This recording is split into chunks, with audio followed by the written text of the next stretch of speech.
Hello and welcome to H academy. ನಾನು ನಿಮ್ಮ ಪ್ರೀತಮ್. ಇವತ್ತಿನ ಪ್ರಮುಖ ದಿನಪತ್ರಿಕೆಗಳ ವಿಶ್ಲೇಷಣೆಗೆ ಸ್ವಾಗತ. ಇವತ್ತಿನ ಸಂಚಿಕೆಯನ್ನು ಪ್ರಾರಂಭ ಮಾಡೋಣ. ಮೊದಲನೇ ಸುದ್ದಿ ಹೇಳುತ್ತೆ, ensuring trust in the electoral process. ನಿನ್ನೆ ನಿಮಗೆ ಹೇಳಿದ್ದೆ ವಿಡಿಯೋ ಮಾಡಬೇಕಾದ್ರೆ ನಾಳೆಯಿಂದ ನಾವು ಈ ಆರ್ಟಿಕಲ್ಸ್ಗಳನ್ನು, ಪ್ರಮುಖ ಲೇಖನಗಳು ಮತ್ತು ಎಡಿಟೋರಿಯಲ್ಸ್ ಏನು ಬರುತ್ತೆ ಅವನ್ನು ಕೂಡ ಡಿಸ್ಕಸ್ ಮಾಡೋಣ ಅಂತ ಹೇಳಿದ್ದೆ. ಸೊ ಹಾಗಾಗಿ ಒಂದು ಪ್ರಮುಖವಾದಂತಹ ಆರ್ಟಿಕಲ್ ನಿಮ್ಮ ಕಣ್ಮುಂದೆ ಕಾಣಿಸ್ಕೊಳ್ತಾ ಇದೆ. ಆ್ಯಂಡ್ ಈ ಆರ್ಟಿಕಲಲ್ಲಿ ಚರ್ಚೆ ಮಾಡಿರ್ತಕ್ಕಂಥ ವಿಚಾರ ಯಾವುದಪ್ಪ ಅಂತ ಹೇಳಿದ್ರೆ ಎಲೆಕ್ಟೋರಲ್ ಬಾಂಡ್ಸ್. ನೋಡಿ, ಇದ್ರ ಬಗ್ಗೆ ಸಾಕಷ್ಟು ಚರ್ಚೆಗಳಾಗಿದ್ದಾವೆ. ಪರೀಕ್ಷೆಗಳಲ್ಲಿ ಪ್ರಶ್ನೆಗಳನ್ನ ಕೇಳಿದ್ದಾರೆ. ಕೆಲವೊಂದು ಪರೀಕ್ಷೆಗಳಲ್ಲಿ ಎಸ್ಸೆಗಳನ್ನು ಬರೀರಿ ಅಂತ ಕೂಡ ಕೇಳಿದ್ದಾರೆ. ನೀವೇನು ಪ್ರಬಂಧ ಲೇಖನವನ್ನು ಬರೀತೀರಾ, PSI ಎಕ್ಸಾಮ್ ಇರಬಹುದು ಅಥವಾ ಬೇರೆ ಬೇರೆ ಮೇನ್ಸ್ ಎಕ್ಸಾಮ್ಗಳಲ್ಲಿ, ಅಲ್ಲಿಗೂ ಕೂಡ ಬಹಳ ಪ್ರಮುಖವಾದಂತಹ ಒಂದು ಟಾಪಿಕ್.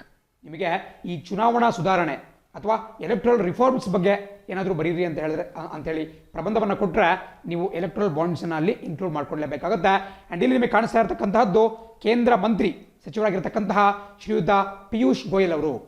ಸೊ ಪಿಯೂಷ್ ಗೋಯಲ್ ಅವರು ಕೇಂದ್ರ ರೈಲ್ವೆ ಸಚಿವರು ಕೂಡ ಬೇರೆ ಬೇರೆ ಖಾತೆಗಳನ್ನ ಹೊಂದಿದ್ದಾರೆ. ಕಾಮರ್ಸ್ ಆ್ಯಂಡ್ ಇಂಡಸ್ಟ್ರಿ, ರೈಲ್ವೆ ಮುಂತಾದಂತಹ ಖಾತೆಗಳು. ಆ್ಯಂಡ್ ಅವರು ಈ ಎಲೆಕ್ಟ್ರಲ್ ಬಾಂಡ್ಸ್ ಬಗ್ಗೆ ತೋರಿಸ್ತಾ ಇದ್ದಾರೆ. ಸೊ ಆ ಒಂದು ವಿಚಾರವನ್ನು ನಾವು ತಿಳ್ಕೊಳ್ತಾ ಹೋಗೋಣ. ನಿಮಗೆ ಹ್ಯಾಂಡ್ ರಿಟನ್ ನೋಟ್ಸ್ ಕಾಣಿಸ್ತಾ ಇದೆ. ಸೊ ಇಲ್ಲಿ ಅದ್ರ ಬಗ್ಗೆ ಸಂಬಂಧಪಟ್ಟಂತೆ ಒಂದು ನೋಟನ್ನು ಮಾಡಿದ್ದೇನೆ. ದಯವಿಟ್ಟು ನೋಟ್ ಔಟ್ ಮಾಡ್ಕೊಳ್ಳಿ. ನಿಮಗೆ ಎಸ್ಸೆಗೆ ಕಂಟೆಂಟ್ ಸಿಕ್ಕಂಗಾಗುತ್ತೆ. ಜೊತೆಗೆ ನಿಮಗೆ ಏನು MCQಗಳು ಬರುತ್ತೆ ಪರೀಕ್ಷೆಯಲ್ಲಿ, ಅದನ್ನು ಸಾಲ್ವ್ ಮಾಡೋಕ್ಕೆ ಸಾಧ್ಯವಾಗುತ್ತೆ. ಬಿಕಾಸ್ ನೀವೆಲ್ಲ ಗಮನಿಸಿದ್ದೀರಾ, ಇತ್ತೀಚೆಗೆ ಎಕ್ಸಾಮ್ಸ್ ಏನು ನಡೀತಾ ಇದೆ ಅಲ್ಲಿ ನಿಮಗೆ ಸ್ಟೇಟ್ಮೆಂಟ್ ಬೇಸ್ಡ್ ಕ್ವಶನನ್ನು ಕೊಡ್ತಾ ಇದ್ದಾರೆ. 2-3 ಸ್ಟೇಟ್ಮೆಂಟ್ಗಳನ್ನ ಕೊಟ್ಟು ಇದರಲ್ಲಿ ಯಾವುದು ಸರಿ ಯಾವುದು ತಪ್ಪು ಅಂತ ಕೇಳ್ತಾರೆ. ಸೊ ಎಲೆಕ್ಟ್ರಲ್ ಬಾಂಡ್ಸ್ ಬಗ್ಗೆ ಬರ್ತಕ್ಕಂತಹ ಪ್ರಶ್ನೆಗಳನ್ನ ನೀವು ಅಟೆಂಡ್ ಮಾಡಬೇಕು ಅಂತ ಹೇಳಿದ್ರೆ ನಿಮಗೆ ಅದರ ಒಂದು ಓವರ್ ಆಲ್ ವ್ಯೂ ಗೊತ್ತಿರಬೇಕಾಗುತ್ತೆ. ಸೊ ಬೇಸಿಕಲಿ ಎಲೆಕ್ಟ್ರಲ್ ಬಾಂಡ್ ಅಂದ್ರೇನು ನಿಮಗೆಲ್ಲ ಗೊತ್ತಿದೆ. ನಮ್ಮ ದೇಶ ಸ್ವತಂತ್ರಗೊಂಡ ಕಾಲದಿಂದಲೂ ಕೂಡ ಬೇರೆ ಬೇರೆ ರಾಜಕೀಯ ಪಕ್ಷಗಳಿಗೆ ಜನರು, ಅಂದರೆ ನಾಗರಿಕರು, ಸಿಟಿಜನ್ಸ್, ಆ ಒಂದು ಪಕ್ಷಗಳಿಗೆ ಹಣವನ್ನು ದೇಣಿಗೆಯಾಗಿ ಕೊಡ್ತಾ ಬಂದಿದ್ದಾರೆ. ಬಿಕಾಸ್ ಒಂದೊಂದು ನಿಮಗೆ ನೆನಪಿರಬೇಕು, ಯಾವುದೇ ರಾಜಕೀಯ ಪಕ್ಷ ಇರಲಿ, ಭಾರತೀಯ ಜನತಾ ಪಕ್ಷ ಇರಬಹುದು, ಕಾಂಗ್ರೆಸ್ ಪಕ್ಷ ಇರಬಹುದು, ಅಥವಾ ಬೇರೆ ಯಾವುದೇ ಪಕ್ಷ ಇದ್ರೂ ಕೂಡ ಅವಕ್ಕೆ ತಮ್ಮದೇ ಆದಂತಹ ಒಂದು ಹಣಕಾಸಿನ ಮೂಲ ಇರಲ್ಲ. ಅವು ಯಾವುದೇ ಬಿಸ್ನೆಸ್ಸನ್ನು ರನ್ ಮಾಡಲ್ಲ. ಸೊ ಹಾಗಾಗಿ ಈ ರಾಜಕೀಯ ಪಕ್ಷಗಳಿಗೆ ಬೇಕಾಗ್ತಕ್ಕಂಥ ಹಣವನ್ನು ಜನರ ಮೂಲಕ, ದೇಣಿಗೆಯ ಮೂಲಕ ಸಂಗ್ರಹಣೆ ಮಾಡ್ತಾರೆ, ಡೊನೇಷನ್ಸನ್ನು ತೆಗೆದುಕೊಳ್ತಾರೆ. ಬಟ್ ಅದಾಗಿ ಸ್ವಲ್ಪ ದಿನಗಳ ಬಳಿಕ ಇತ್ತೀಚೆಗೆ ಎಲೆಕ್ಟ್ರಲ್ ಬಾಂಡ್ ಅನ್ನುವಂತಹ ಒಂದು ಸ್ಕೀಮನ್ನು ಜಾರಿಗೆ ತರಲಾಯಿತು. ಎಲೆಕ್ಟ್ರಲ್ ಬಾಂಡ್ ಅಂದ್ರೇನು? ಮುಂಚೆಲ್ಲ ಏನು ಮಾಡ್ತಿದ್ರಪ್ಪ ಅಂತ ಹೇಳಿದ್ರೆ ಕ್ಯಾಶ್ ಮೂಲಕ, ನಗದು ರೂಪದಲ್ಲಿ ಹಣವನ್ನು ದೇಣಿಗೆಯನ್ನಾಗಿ ಕೊಡ್ತಿದ್ರು. ಬಟ್ ನಗದು ರೂಪದಲ್ಲಿ ಕೊಡೋದ್ರಿಂದ ಬ್ಲ್ಯಾಕ್ ಮನಿ, ನಾವೇನು ಕಪ್ಪು ಹಣ ಅಂತ ಕರಿತೀವಿ, ಆ ಕಪ್ಪು ಹಣ ಕೂಡ ಈ ರಾಜಕೀಯ ಪಕ್ಷಗಳ ಕೈ ಸೇರ್ತಾ ಇತ್ತು. ಮತ್ತು ಕಪ್ಪು ಹಣವನ್ನು ಹೊಂದಿರತಕ್ಕಂಥ ವ್ಯಕ್ತಿಗಳು ಯಾವುದೇ ಒಂದು ಮೇನ್ ಸ್ಟ್ರೀಮ್, ನಮ್ಮ ಆದಾಯ ತೆರಿಗೆ ಇಲಾಖೆ ಇರ್ಬೋದು, ಇನ್ಕಮ್ ಟ್ಯಾಕ್ಸ್ ಡಿಪಾರ್ಟ್ಮೆಂಟ್ ಅಥವಾ ಬೇರೆ ಯಾರದ್ದೇ ಗಮನಕ್ಕೆ ಬರದಲ್ಲೇ ನಗದು ಪಾವತಿ ಮೂಲಕ ಪಕ್ಷಗಳಿಗೆ ಹಣವನ್ನು ಸಂದಾಯ ಮಾಡ್ತಿದ್ರು. ಇದನ್ನ ಡಿಸ್ಕರೇಜ್ ಮಾಡಬೇಕು ಅನ್ನೋ ಉದ್ದೇಶದಿಂದ ಎಲೆಕ್ಟ್ರಲ್ ಬಾಂಡ್ ಸ್ಕೀಮನ್ನು ಜಾರಿಗೆ ತರಲಾಯಿತು. ಸೊ ಬೇಸಿಕಲಿ ಎಲೆಕ್ಟ್ರಲ್ ಬಾಂಡ್ ಅಂದ್ರೇನು? ಫಾರ್ ಎಕ್ಸಾಂಪಲ್, ನೀವು ಯಾವುದೋ ಒಂದು ರಾಜಕೀಯ ಪಕ್ಷಕ್ಕೆ ಹಣವನ್ನು ದೇಣಿಗೆ ಕೊಡಲಿಕ್ಕೆ ಇಚ್ಛೆ ಪಡ್ತೀರಾ. ಸೊ ನೀವೇನು ಮಾಡಬೇಕಪ್ಪ ಅಂತ ಹೇಳಿದ್ರೆ SBI, state bank of India, ನಿಮಗೆ ನೆನಪಿರಬೇಕು, ಇದು ಬೇರೆ ಯಾವುದೇ ಬ್ಯಾಂಕಲ್ಲಿ ಕೊಡಲ್ಲ, ಕೇವಲ ನಮ್ಮ ಸರ್ಕಾರದ ಸ್ಟೇಟ್ ಬ್ಯಾಂಕ್ ಆಫ್ ಇಂಡಿಯಾ ಏನಿದೆ SBI, ಅಲ್ಲಿ ಮಾತ್ರ ಕೊಡಲಾಗುತ್ತೆ. ಅಲ್ಲಿಗೆ ಹೋಗ್ಬಿಟ್ಟು ನೀವು ಒಂದು ಬಾಂಡನ್ನು ಪರ್ಚೇಸ್ ಮಾಡಬೇಕಾಗುತ್ತೆ. ನೀವು ಯಾವ ರೀತಿ DD ಇರ್ಬೋದು, IPOಗಳಿರ್ಬೋದು, ಅವುಗಳನ್ನ ಪರ್ಚೇಸ್ ಮಾಡ್ತೀರಾ, ಹಣವನ್ನು ಪಾವತಿ ಮಾಡಿ, ಅದೇ ಲೆಕ್ಕದಲ್ಲಿ SBIನಲ್ಲಿ ಈ ಎಲೆಕ್ಟ್ರಲ್ ಬಾಂಡ್ಸನ್ನು ಕೊಡ್ತಾರೆ. ಆ್ಯಂಡ್ ಆ ಬಾಂಡನ್ನು ತೆಗೆದುಕೊಂಡು ಹೋಗ್ಬಿಟ್ಟು ನೀವು ನಿಮ್ಮ ಇಚ್ಛೆ ಇರತಕ್ಕಂತಹ ರಾಜಕೀಯ ಪಕ್ಷಕ್ಕೆ ಕೊಡಬಹುದು. ಆ್ಯಂಡ್ ಮುಂಬರ್ತಕ್ಕಂತಹ 15 ದಿನಗಳ ಒಳಗಾಗಿ, ಇದಕ್ಕೆ 15 ಡೇಸ್ ವ್ಯಾಲಿಡಿಟಿ ಇರುತ್ತೆ. ಸೊ 15 ದಿನದ ಒಳಗಾಗಿ ಆ ರಾಜಕೀಯ ಪಕ್ಷದವರು ಅದನ್ನು ನಗದೀಕರಿಸ್ಕೊಳ್ಬೇಕು, ಅದನ್ನು ರೆಡಿ ಮಾಡ್ಕೋಬೇಕು. ನಿಮಗೆಲ್ಲ ಗೊತ್ತಿರಬೇಕು, ಪ್ರತಿಯೊಂದು ರಾಜಕೀಯ ಪಕ್ಷಕ್ಕೂ ತನ್ನದೇ ಆದಂಥ ಒಂದು ಅಕೌಂಟ್ ಇರಬೇಕಾಗುತ್ತೆ, ಬ್ಯಾಂಕ್ ಅಕೌಂಟ್ ಇರಬೇಕಾಗುತ್ತೆ. ಸೊ ಆ ಬ್ಯಾಂಕ್ ಖಾತೆಯಲ್ಲಿ, ಡೆಸಿಗ್ನೇಟೆಡ್ ಬ್ಯಾಂಕ್ ಖಾತೆಯಲ್ಲಿ ಮಾತ್ರ ಈ ಹಣವನ್ನು ರೆಡಿ ಮಾಡ್ಕೋಬಹುದು. ಸೊ ಬಹಳ ಚೆನ್ನಾಗಿದೆ ಅನ್ಸುತ್ತೆ. ನೀವು ನೋಡಿದ್ರೆ ಒಳ್ಳೆ ಸ್ಕೀಮ್ ಅಪ್ಪ ಇದು. ಈ ಬ್ಲ್ಯಾಕ್ ಮನಿ ಟ್ರಾನ್ಸಾಕ್ಷನ್ ಆಗೋದು ತಪ್ಪುತ್ತೆ ಅಂತ ಅನ್ಸುತ್ತೆ. ಬಟ್ ಆದರೂ ಕೂಡ ನೀವು ಕೂಲಂಕಷವಾಗಿ ಗಮನಿಸ್ತೀರಿ ಅಂತ ಹೇಳಿದ್ರೆ ಎಲೆಕ್ಟ್ರಲ್ ಬಾಂಡನ್ನು ಯಾವುದೇ ಒಬ್ಬ ವ್ಯಕ್ತಿ ಪರ್ಚೇಸ್ ಮಾಡಿದ್ರೆ ಆ ವ್ಯಕ್ತಿಯ ಹೆಸರನ್ನು ಅಲ್ಲಿ ಹಾಕಿರೋಕ್ಕೆ ಸಾಧ್ಯ ಇಲ್ಲ. ಸುಮ್ಮನೆ ಎಕ್ಸಾಂಪಲ್ ಕೊಡಬೇಕು ಅಂತ ಹೇಳಿದ್ರೆ ವಿಜಯ್ ಮಲ್ಯ, ಕಿಂಗ್ಫಿಷರ್ ಸಮೂಹ ಸಂಸ್ಥೆಯ ಒಡೆಯ ವಿಜಯ್ ಮಲ್ಯ ಈಗ ತಲೆಮರೆಸ್ಕೊಂಡಿದ್ದಾರೆ. ಲಂಡನ್ನಲ್ಲಿ ಅವರು ಬಚ್ಚಿಟ್ಕೊಂಡಿದ್ದಾರೆ. ಫಾರ್ ಎಕ್ಸಾಂಪಲ್, ವಿಜಯ್ ಮಲ್ಯ ತಮ್ಮ ಬಳಿ ಇರತಕ್ಕಂತಹ ಬ್ಲ್ಯಾಕ್ ಮನಿಯನ್ನು ಯಾವುದೋ ರಾಜಕೀಯ ಪಕ್ಷ ಕೊಡಬೇಕು ಅಂತ ಹೇಳಿದ್ರೆ ಅವರೇ ಸ್ವತಃ ಒಂದು ಬಾಂಡನ್ನು ಕೂಡ ಖರೀದಿ ಮಾಡಬಹುದು. ನೀವು ಯಾರು, ನಿಮ್ಮ ಹೆಸರೇನು ಅಂತ ಯಾರು ಕೂಡ ಅಲ್ಲಿ ಕೇಳಲ್ಲ. ಸೊ ಹಾಗಾಗಿ ಕೆಲವು ವಿವಾದಾತ್ಮಕ ವ್ಯಕ್ತಿಗಳು, ಕೆಲವು ಭ್ರಷ್ಟ ವ್ಯಕ್ತಿಗಳು ರಾಜಕೀಯ ಪಕ್ಷಗಳಿಗೆ ಯಾರದ್ದೇ ಒಂದು ಸಂಪರ್ಕಕ್ಕೂ ಬಾರದಲ್ಲೇ ಸೀಕ್ರೆಟ್ ಆಗಿ ಹಣವನ್ನು ಪಾವತಿ ಮಾಡಬಹುದು, ಸಂದಾಯ ಮಾಡಬಹುದು ಅನ್ನೋದು ಈ ಎಲೆಕ್ಟ್ರಲ್ ಬಾಂಡ್ನಲ್ಲಿ ನಿಮಗೆ ಗೊತ್ತಾಗುತ್ತೆ. ಸೊ ಹಾಗಾಗಿ ಇದಕ್ಕೆ ನಮ್ಮ ರಿಸರ್ವ್ ಬ್ಯಾಂಕ್ ಆಫ್ ಇಂಡಿಯಾದಿಂದ ಹಿಡಿದು ನಮ್ಮ ಎಲೆಕ್ಷನ್ ಕಮಿಷನ್ ಆಫ್ ಇಂಡಿಯಾ ನಾವೇನು ಕೇಂದ್ರ ಚುನಾವಣಾ ಆಯೋಗ ಇದೆ, ಎಲೆಕ್ಷನ್ ಕಮಿಷನ್, ಅವರು ಕೂಡ ಬಹಳ ವಿರೋಧವನ್ನು ವ್ಯಕ್ತಪಡಿಸಿದ್ದಾರೆ. ಬಟ್ ಆದರೂ ಕೂಡ ಕೇಂದ್ರ ಸರ್ಕಾರ ಈ ಎಲೆಕ್ಟ್ರಲ್ ಬಾಂಡ್ ಸ್ಕೀಮ್ಗೆ ತಿದ್ದುಪಡಿಯನ್ನು ತಂದಿಲ್ಲ. ಸೊ ಓವರ್ ಆಲ್ ವ್ಯೂ ನಿಮಗೆ ಅರ್ಥ ಆಗಬೇಕಾಗುತ್ತೆ. ಬಿಕಾಸ್ ಇಲ್ಲಿ ಕೇವಲ ನಾವು ಕರೆಂಟ್ ಅಫೇರ್ಸ್ ಅಲ್ಲಿ ಒಂದು 2-3 ಕ್ವಶನ್ ನಿಮಗೇನು ಕಾಣಿಸ್ಕೊಳ್ಳುತ್ತೆ ಅವನ್ನ ಮಾತ್ರ ಡಿಸ್ಕಸ್ ಮಾಡ್ತಾ ಇಲ್ಲ, ಬದಲಾಗಿ ಡೀಪ್ ಆಗಿ ಕಾನ್ಸೆಪ್ಟನ್ನು ಅರ್ಥ ಮಾಡ್ಕೊಳ್ತಾ ಹೋಗ್ತಿದ್ದೀವಿ. ಸೊ ದಟ್ ನಮಗೆ ಮೈನ್ಸ್ ಎಕ್ಸಾಮಲ್ಲಿ ಹೆಲ್ಪ್ ಆಗಬೇಕಾಗುತ್ತೆ, ಪ್ರಬಂಧ ಲೇಖನದಲ್ಲಿ ಹೆಲ್ಪ್ ಆಗಬೇಕಾಗುತ್ತೆ, ಒಟ್ಟಾರೆಯಾಗಿ ನಾಲೆಡ್ಜ್ ಸಿಗಬೇಕಾಗುತ್ತೆ. ಸೊ ಇದು ಎಲೆಕ್ಟ್ರಲ್ ಬಾಂಡ್ ಸ್ಕೀಮ್ ಬಗ್ಗೆ ಸ್ವಲ್ಪ ಡಿಸ್ಕಷನ್ ಆಯಿತು. ಆ್ಯಂಡ್ ಈ ಭಾಗದಲ್ಲಿ ಕೂಡ ನಿಮಗೆ ಕಾಣಿಸ್ಕೊಳ್ತಾ ಇದೆ, identity of donors is not revealed. ಯಾರು ಈ ಹಣವನ್ನು ಸಂದಾಯ ಮಾಡಿದ್ದಾರೆ ಅಂತ ಹೇಳಿ ಅಲ್ಲಿ ಪ್ರಚುರಪಡಿಸಲಾಗುವುದಿಲ್ಲ, ವಿಚ್ ಇಸ್ ವೆರಿ ರಾಂಗ್. ತುಂಬ ತಪ್ಪಾಗುತ್ತೆ. ಯಾಕಪ್ಪ ಅಂದರೆ ಯಾವುದೇ ಒಬ್ಬ ವಿವಾದಾತ್ಮಕ ವ್ಯಕ್ತಿ ಕೂಡ ಮಾಡಬಹುದು. ಸೊ ಇದನ್ನು ಸ್ವಲ್ಪ ಗಮನ ಹರಿಸಬೇಕಾಗುತ್ತೆ. ಆ್ಯಂಡ್ ಕೆಳಭಾಗದಲ್ಲಿ ಕಾಣಿಸ್ತಾ ಇದೆ, ಈ ಬಾಂಡ್ಸ್ಗಳನ್ನ ಯಾವ ರೀತಿ ಖರೀದಿ ಮಾಡಬಹುದು. ನೀವು ಡಿ ಡಿ ಎಲ್ಲ ತೆಗೆಸಬೇಕು ಅಂತ ಹೇಳಿದ್ರೆ ನಿಮ್ಗೆ ಇಷ್ಟ ಬಂದಂತಹ ಅಮೌಂಟ್, ಫಾರ್ ಎಕ್ಸಾಂಪಲ್ 1,500 ರೂಪಾಯಿ ಡಿ ಡಿ ಅಂತ ಹೇಳಿದ್ರೆ 1,500 ರೂಪೀಸ್ಗೆ ಒಂದು ಡಿ ಡಿನ ಕೊಡ್ತಾರೆ. ಬಟ್ ಇಲ್ಲಿ ಹಂಗಲ್ಲ, 1,000 rupees, 10,000, 1 lakh, 10 lakh and 1 crore ಈ ರೀತಿಯ ಡಿನೋಮಿನೇಷನ್ಸಲ್ಲಿ ಮಾತ್ರ ಕೊಡಲಾಗುತ್ತೆ. ಕನಿಷ್ಠ 1,000 ರೂಪಾಯಿ, ಗರಿಷ್ಠ 1 ಕೋಟಿ ರೂಪಾಯಿ ಬಾಂಡನ್ನು ತೆಗೆದುಕೊಳ್ಬೇಕಾಗುತ್ತೆ. 15 ದಿನಗಳ ಕಾಲ ಅದು ವ್ಯಾಲಿಡಿಟಿ ಇರುತ್ತೆ. ಅದು ಕೂಡ ನಿಮಗೆ ಕಾಣಿಸ್ಕೊಳ್ತಾ ಇದೆ. ಆ್ಯಂಡ್ ಅದೇ ರೀತಿ ಈ ಭಾಗದಲ್ಲಿ ಕೂಡ ಕಾಣಿಸ್ಕೊಳ್ತಾ ಇದೆ. ಸೊ ಇದು ನಮ್ಮ ಎಲೆಕ್ಟ್ರಲ್ ಬಾಂಡ್ಸ್ಗೆ ಸಂಬಂಧಪಟ್ಟಂಥ ಒಂದು ವಿಚಾರ. ಅಲ್ಲಿ ಮತ್ತೊಂದು ಸ್ವಲ್ಪ ವಿರೋಧ ಯಾಕೆ ವ್ಯಕ್ತವಾಗ್ತಿದೆಯಪ್ಪ ಅಂತ ಹೇಳಿದ್ರೆ, ಈ ಅದನ್ನು ಹಣವನ್ನು ಸಂದಾಯ ಮಾಡ್ತಿರ್ತಕ್ಕಂತಹ ವ್ಯಕ್ತಿಯ ಒಂದು ಐಡೆಂಟಿಟಿಯನ್ನು ಮುಚ್ಚಿಡಲಾಗುತ್ತೆ ಅನ್ನೋದು ಒಂದು ರೀಸನ್. ಎರಡನೇ ರೀಸನ್ ಏನಪ್ಪ ಅಂತ ಹೇಳಿದ್ರೆ, ಮುಂಚೆ ಈ ತಿದ್ದುಪಡಿ ಬರೋದಕ್ಕಿಂತ ಮುಂಚೆ ಏನಪ್ಪ ಇತ್ತು ಅಂದರೆ, ಯಾವುದೇ ಒಂದು ಕಾರ್ಪೊರೇಷನ್ ಅಂದ್ರೆ ಏನು, ನಾವೆಲ್ಲ ಕಾರ್ಪೊರೇಷನ್ ಅಂದರೆ ಯೂಶುವಲ್ ನಗರಸಭೆ, ನಗರ ಪಾಲಿಕೆ ಅಂತ ತಿಳ್ಕೊಳ್ತೀವಿ, ಮಹಾನಗರ ಪಾಲಿಕೆ ಅಂತೇಳಿ. ಮಹಾನಗರ ಪಾಲಿಕೆಗೂ ಕೂಡ ಕಾರ್ಪೊರೇಷನ್ ಅಂತ ಕರಿತೀವಿ. For example Shivamogga corporation. But ಅದನ್ನು ಹೊರತುಪಡಿಸಿ ನಾವು ಕಾರ್ಪೊರೇಟ್ ಸಂಸ್ಥೆಗಳು, ದೊಡ್ಡ ದೊಡ್ಡ ಏನು ಕಂಪನಿಗಳು ಬರುತ್ತೆ ಅವನ್ನು ಕೂಡ ಕಾರ್ಪೊರೇಟ್ ಕಂಪನಿಗಳು ಅಥವಾ ಕಾರ್ಪೊರೇಷನ್ಸ್ ಅಂತ ಕರಿತೀವಿ. ಸೊ ಈ ಕಾರ್ಪೊರೇಷನ್ಸ್ಗಳ ಮೇಲೆ ಒಂದು ಮಿತಿ ಇತ್ತು. ಏನಪ್ಪ ಅಂತ ಹೇಳಿದ್ರೆ, ಫಾರ್ ಎಕ್ಸಾಂಪಲ್ ಯಾವುದೋ ಒಂದು ಕಾರ್ಪೊರೇಟ್ ಸಂಸ್ಥೆ ಒಂದು ವರ್ಷದಲ್ಲಿ 100 ಕೋಟಿ ರೂಪಾಯಿ ನಿವ್ವಳ ಲಾಭವನ್ನು ಗಳಿಸಿದೆ, ನೆಟ್ ಪ್ರಾಫಿಟ್ ಗಳಿಸಿದೆ. ಸೊ ಆ ಸಂಸ್ಥೆ ಯಾವುದೇ ಒಂದು ಪಕ್ಷಕ್ಕೆ ದೇಣಿಗೆ ಕೊಡಬೇಕಾದ್ರೆ 7.5 ಕೋಟಿಗಿಂತ ಜಾಸ್ತಿ ರೂಪಾಯಿಯನ್ನು ಕೊಡುವಂತಿರಲಿಲ್ಲ. ಒಂದು ಲಿಮಿಟನ್ನ, ಮಿತಿಯನ್ನು ಫಿಕ್ಸ್ ಮಾಡಿದ್ರು. ಆ ಮಿತಿ ಏನಪ್ಪ ಅಂತ ಹೇಳಿದ್ರೆ, ಅವರ ಒಟ್ಟು ನಿವ್ವಳ ಲಾಭದಲ್ಲಿ 7.5% ಮಾತ್ರ, 7.5%, ಅದಕ್ಕಿಂತ ಹೆಚ್ಚಾಗಿ ದೇಣಿಗೆಯನ್ನು ಕೊಡುವಂತಿರಲಿಲ್ಲ. ಇಲ್ಲಿಗಲ್ ಆಗಿ ಅನೈತಿಕವಾಗಿ ದೇಣಿಗೆ ಕೊಡಬಾರ್ದು ಅಂತ ಹೇಳಿ ಈ ರೂಲ್ಸ್ ಮಾಡಲಾಗಿದ್ದು. ಬಟ್ ಈಗ ಆ ಒಂದು ರೂಲ್ಸನ್ನು ಕೂಡ ತೆಗೆದುಹಾಕಿದ್ದಾರೆ. ಸೊ ಏನು ಕಳೆದ 3 ವರ್ಷಗಳು, 3 years ಆವರೇಜನ್ನು ತೆಗೆದುಕೊಳ್ತಾರೆ. ಕಳೆದ 3 ವರ್ಷಗಳಲ್ಲಿ ಸರಾಸರಿ ಲಾಭಾಂಶ ಅವರಿಗೇನು ಬಂದಿದೆ, ಆ ಲಾಭಾಂಶದಲ್ಲಿ 7.5% ಮಾತ್ರ ಅವರು ಕೊಡ್ಬೋದಿತ್ತು, ಅದಕ್ಕಿಂತ ಹೆಚ್ಚಾಗಿ ಕೊಡುವಂತಿರಲಿಲ್ಲ. ಸೊ ಅದು ಕೂಡ ಬಹಳ ಇಂಪಾರ್ಟೆಂಟ್. ಬಟ್ ಈಗ ಅದನ್ನು ಕೂಡ ತೆಗೆದುಹಾಕ್ಬಿಟ್ಟಿದ್ದಾರೆ. ಸೊ ಅದನ್ನು ಕೂಡ ನೀವು ಗಮನಿಸಬೇಕಾಗಿರ್ತಕ್ಕಂಥ ಒಂದು ಪ್ರಮುಖ ವಿಚಾರ ಆಗಿದೆ. ಸೊ ಕೇಳ್ತಾರೆ, ನಿಮಗೆ ಸ್ಟೇಟ್ಸ್ಮೆಂಟ್ ಕೊಟ್ಟು ಕೇಳ್ತಾರೆ. ಈಗೆಲ್ಲ ಸ್ಟೇಟ್ಮೆಂಟ್ ಬೇಸ್ಡ್ ಪ್ರಶ್ನೆಗಳು ಬರುತ್ತೆ. ಎಲೆಕ್ಟ್ರಾನ್ ಬಾಂಡ್ನಲ್ಲಿ 1 ಕೋಟಿ ರೂಪಾಯಿ ಗರಿಷ್ಠವಾದಂತಹ ಮೊತ್ತ ಅಂತೇಳಿ ಒಂದು ಸ್ಟೇಟ್ಮೆಂಟ್ ಕೊಡ್ತಾರೆ. ಮತ್ತೊಂದು ಸ್ಟೇಟ್ಮೆಂಟ್ ಇಲ್ಲಿ 7.5%ಕ್ಕಿಂತ ಮೀರಿದಂತೆ, ಅಂದರೆ ಲಾಭಾಂಶದ 7.5%ಗಿಂತ ಹೆಚ್ಚು ಹಣವನ್ನು ಸಂದಾಯ ಮಾಡುವಂತಿಲ್ಲ. ಆ್ಯಂಡ್ ಮೂರನೇ ಒಂದು ಪ್ರಶ್ನೆ ಬಂದ್ಬಿಟ್ಟು, ಇದರ ಒಂದು ವ್ಯಾಲಿಡಿಟಿ 15, ಮೂರನೇ ಒಂದು ಸ್ಟೇಟ್ಮೆಂಟ್ ಬಂದ್ಬಿಟ್ಟು ಇದರ ವ್ಯಾಲಿಡಿಟಿ 15 ದಿನಗಳಾಗಿರುತ್ತೆ ಅಂತ ಕೊಡ್ತಾರೆ. ಸೊ ಇದರಲ್ಲಿ ಯಾವ್ದು ಸರಿ? ಆಪ್ಷನ್ 1 ಸರಿ, ಅಂದರೆ ಸ್ಟೇಟ್ಮೆಂಟ್ 1 ಸರಿ, ಸ್ಟೇಟ್ಮೆಂಟ್ 3 ಸರಿ. ಬಟ್ ಸ್ಟೇಟ್ಮೆಂಟ್ 2 ತಪ್ಪು. ಯಾಕಪ್ಪ ಅಂತ ಹೇಳಿದ್ರೆ 7.5% ಮಿತಿ ಏನಿತ್ತು ಅದನ್ನು ಈಗ ತೆಗೆದುಹಾಕಲಾಗಿದೆ. ಸೊ ಅದು ಎಲೆಕ್ಟ್ರಲ್ ಬಾಂಡ್ಗೆ ಸಂಬಂಧಪಟ್ಟಂಥ ಸಂಪೂರ್ಣ ಒಂದು ವಿಚಾರ. ಬಿಕಾಸ್ ಬಹಳ ಬಾರಿ ವಿದ್ಯಾರ್ಥಿಗಳು ಕೇಳಿದ್ದಾರೆ, ಎಲೆಕ್ಟ್ರಲ್ ಬಾಂಡ್ ಬಗ್ಗೆ ಡೀಟೇಲ್ಸ್ನ ಕೇಳ್ತಾ ಇರ್ತಾರೆ, ಡೌಟ್ಸ್ ಕೇಳ್ತಿರ್ತಾರೆ, ಎಸ್ಸೆಗಳಲ್ಲಿ ಅದಕ್ಕೆ ಬೇಕಾದಂತಹ ಕಂಟೆಂಟ್ ಕೇಳ್ತಾ ಇರ್ತಾರೆ. ಸೊ ನಿಮಗೆ ಕಂಟೆಂಟ್ ಬಹುಶಃ ಸಾಕಷ್ಟು ಕಂಟೆಂಟ್ ಸಿಕ್ಕಿದೆ ಅಂತೇಳಿ ಭಾವಿಸ್ಕೊಂಡ ಮುಂದಿನ ಒಂದು ಸುದ್ದಿಯತ್ತ ಗಮನ ಹರಿಸೋಣ. ಆ್ಯಂಡ್ ಬೇಸಿಕಲಿ ಇವತ್ತಿನ ಹಿಂದೂ ದಿನಪತ್ರಿಕೆಯ ಮುಖಪುಟದ ಸುದ್ದಿ ಏನಪ್ಪ ಅಂತ ಹೇಳಿದ್ರೆ, ಉತ್ತರಾಖಂಡ್ ಚೀಫ್ ಮಿನಿಸ್ಟರ್ ರಾವತ್ ರಿಸೈನ್ಸ್. ನಿಮಗೆಲ್ಲ ಗೊತ್ತಿದೆ, ಉತ್ತರಾಖಂಡದ ಪ್ರಸಕ್ತವಾದಂತಹ ಮುಖ್ಯಮಂತ್ರಿ ಯಾರಿದ್ರಪ್ಪ ಅಂತ ಹೇಳಿದ್ರೆ ತ್ರಿವೇಂದ್ರ ಸಿಂಗ್ ರಾವತ್. ಇವರ ಹೆಸರು ಗೊತ್ತಿರಬೇಕಾಗುತ್ತಾ, ಬಿಕಾಸ್ ಇವರು ನಿನ್ನೆಯಷ್ಟೇ ತಮ್ಮ ಪದವಿಗೆ ಮುಖ್ಯಮಂತ್ರಿ ಹುದ್ದೆಗೆ ರಾಜೀನಾಮೆಯನ್ನು ಸಲ್ಲಿಸಿದ್ದಾರೆ. ಇವರು ಭಾರತೀಯ ಜನತಾ ಪಕ್ಷದ ಮುಖ್ಯಮಂತ್ರಿ ಆಗಿದ್ದರು, ಭಾರತೀಯ ಜನತಾ ಪಕ್ಷಕ್ಕೆ ಸೇರಿದವರಾಗಿದ್ದರು. ಬಟ್ ಇವ್ರ ಮೇಲೆ ಕೆಲವೊಂದು ಆರೋಪಗಳು ಕೇಳಿಬಂದಿದ್ವು. ಯಾವುದೋ ಒಂದು ಭ್ರಷ್ಟಾಚಾರ ಪ್ರಕರಣಕ್ಕೆ ಸಂಬಂಧಪಟ್ಟಂತೆ CBI ತನಿಖೆಗೆ ಕೂಡ ಆದೇಶ ಮಾಡಲಾಗಿದ್ದು. ಆ್ಯಂಡ್ ಅಷ್ಟೇ ಅಲ್ಲ, ಇವರ ಪಕ್ಷದೊಳಗೇನೆ ಸ್ವಲ್ಪ ಆಂತರಿಕ ಭಿನ್ನಮತ ಇತ್ತು. ಹಾಗಾಗಿ ಭಾರತೀಯ ಜನತಾ ಪಕ್ಷದ ವರಿಷ್ಠರು, ಏನು BJP ಹೈಕಮಾಂಡ್ ಇದೆ, ಅವರು ಇವರಿಗೆ ರಾಜೀನಾಮೆಯನ್ನು ಕೊಡಿ ಅಂತ ಹೇಳಿ ಸೂಚನೆ ಮಾಡಿದ್ರು. ನಮಗೆ ಆ ಒಂದು ಪೊಲಿಟಿಕಲ್ ಮ್ಯಾಟರ್ಸ್ ಅಷ್ಟೊಂದು ಇಂಪಾರ್ಟೆಂಟ್ ಆಗಲ್ಲ. ನಿಮಗೆ ಪೊಲಿಟಿಕ್ಸ್ ಇಷ್ಟ ಇದ್ದರೆ ಅದ್ರ ಬಗ್ಗೆ ಓದ್ಕೊಳ್ಳಿ, ಪರವಾಗಿಲ್ಲ. ಬಟ್ ಎಕ್ಸಾಮ್ಸಲ್ಲಿ ಅದನ್ನು ಯಾರು ಕೂಡ ಕೇಳಲ್ಲ. But just Uttarakhand chief minister ಬಗ್ಗೆ ಕೇಳ್ತಾ ಹೋಗ್ತಾರೆ. ಆ್ಯಂಡ್ ಅಗೇನ್ ಅವ್ರು ರಿಸಗ್ನೇಷನ್ ಮಾಡಿರೋ ಕಾರಣದಿಂದ ನಮಗೆ ಉತ್ತರಾಖಂಡ್ನ ಗವರ್ನರ್ ಕೂಡ ಬಹಳ ಪ್ರಮುಖವಾಗ್ತಾರೆ. ನೋಡಿ, ಯಾವಾಗಲೂ ಕೂಡ ನಿಮಗೆಲ್ಲ ಗೊತ್ತು, ಒಬ್ಬ ಮುಖ್ಯಮಂತ್ರಿ ರಾಜೀನಾಮೆಯನ್ನು ಸಲ್ಲಿಸಬೇಕು ತಮ್ಮ ಹುದ್ದೆಗೆ ಅಂತ ಹೇಳಿದ್ರೆ ಅವರು ರಾಜ್ಯಪಾಲರು ಅಥವಾ ಗವರ್ನರ್ಗೆ ತಮ್ಮ ರಾಜೀನಾಮೆ ಪತ್ರವನ್ನು ಸಲ್ಲಿಸಬೇಕಾಗುತ್ತೆ. ಸೊ ಈಗ ಉತ್ತರಾಖಂಡದ ಮುಖ್ಯಮಂತ್ರಿ ತ್ರಿವೇಂದ್ರ ಸಿಂಗ್ ರಾವತ್ ಅವರು ತಮ್ಮ ರಾಜೀನಾಮೆ ಪತ್ರವನ್ನು ಅಲ್ಲಿನ ರಾಜ್ಯಪಾಲೆ ಆಗಿರತಕ್ಕಂತಹ ಈ ಭಾಗದಲ್ಲಿ ಕಾಣಿಸ್ಕೊಳ್ತಾ ಇದೆ ಬೇಬಿ ರಾಣಿ ಮೌರ್ಯ. ಬರ್ಕೊಳ್ಳಿ ದಯವಿಟ್ಟು, ಎಕ್ಸಾಂಪಲ್ ಖಂಡಿತ ಕೇಳ್ತಾರೆ. ರ್ಯಾಂಡಮ್ ಆಗಿ ಯಾವುದೋ ಒಂದು ರಾಜ್ಯದ ಗವರ್ನರ್ ಕೇಳೋ ಬದಲು ಈ ಥರ ಸುದ್ದಿಯಲ್ಲಿರತಕ್ಕಂತಹ ರಾಜ್ಯಗಳ ರಾಜ್ಯಪಾಲರ ಬಗ್ಗೆ ಕೇಳ್ತಾ ಹೋಗ್ತಾರೆ. ಬೇಬಿ ರಾಣಿ ಮೌರ್ಯ ಅಂಥೇಳಿ. ಇವರು ಮೂಲತಃ ಉತ್ತರ ಪ್ರದೇಶದವರು, ಭಾರತೀಯ ಜನತಾ ಪಕ್ಷದ ಒಬ್ಬ ಕಾರ್ಯಕರ್ತೆ, ಒಬ್ಬ ಮುಖ್ಯಸ್ಥೆ, ಒಬ್ಬ ಲೀಡರ್. ಆಕೆಯನ್ನು ಉತ್ತರಾಖಂಡ್ನ ಪ್ರಸಕ್ತವಾದ ಗವರ್ನರ್ ಮಾಡಲಾಗಿದೆ. ಸೊ ಬೇಬಿ ರಾಣಿ ಮೌರ್ಯ ಅವರು ಬಹಳ ಪ್ರಮುಖರಾಗ್ತಾರೆ, ಜೊತೆಗೆ ತ್ರಿವೇಂದ್ರ ಸಿಂಗ್ ರಾವತ್. ಇನ್ನು ಕೆಲವೇ ದಿನಗಳಲ್ಲಿ ಹೊಸ ಒಬ್ಬ ಮುಖ್ಯಮಂತ್ರಿ ಕೂಡ ಬರ್ತಾರೆ. ಅದನ್ನು ನಾವು ಮುಂಬರ್ತಕ್ಕಂಥ ದಿನಗಳಲ್ಲಿ ಡಿಸ್ಕಸ್ ಮಾಡೋಣ. ಆ್ಯಂಡ್ ಈ ಭಾಗದಲ್ಲಿ ನಿಮಗೆ ಸ್ವಲ್ಪ ಕಾಣಿಸ್ಕೊಳ್ತಾ ಇದೆ ನೋಡಿ, ಯಾವ ರೀತಿ ಹೊಸ ಮುಖ್ಯಮಂತ್ರಿನ ಯಾರು ಚೂಸ್ ಮಾಡ್ತಾರೆ. ಪ್ರಸಕ್ತ ಸನ್ನಿವೇಶದಲ್ಲಿ ಹೇಗಾಗುತ್ತಪ್ಪ ಅಂತ ಹೇಳಿದ್ರೆ, ಅದು BJP ಪಕ್ಷ ಇರಲಿ, ಕಾಂಗ್ರೆಸ್ ಇರಲಿ, ಯಾರೇ ಇರಲಿ, ಆ ಪಕ್ಷದ ಹೈಕಮಾಂಡ್ ಹೇಳಿದವರು ಆ ಒಂದು ರಾಜ್ಯದ ಮುಖ್ಯಮಂತ್ರಿ ಆಗ್ತಾರೆ. ಫಾರ್ ಎಕ್ಸಾಂಪಲ್ ಕರ್ನಾಟಕದಲ್ಲೂ ಕೂಡ ಈ ಒಂದು ಏನು ಆಡಳಿತಾರೂಢ ಪಕ್ಷ ಇದೆ, ಆ ಪಕ್ಷದ ವರಿಷ್ಠರು ಹೊಸ ಮುಖ್ಯಮಂತ್ರಿ ಬೇಕು ಅಂತೇಳಿ ತೀರ್ಮಾನ ಮಾಡಿದ್ರೆ ಪ್ರಸಕ್ತ ಮುಖ್ಯಮಂತ್ರಿ ರಾಜೀನಾಮೆ ಕೊಟ್ಟು ಹೋಗಬೇಕಾಗುತ್ತೆ, ಹೊಸ ಮುಖ್ಯಮಂತ್ರಿ ಬರ್ತಾರೆ.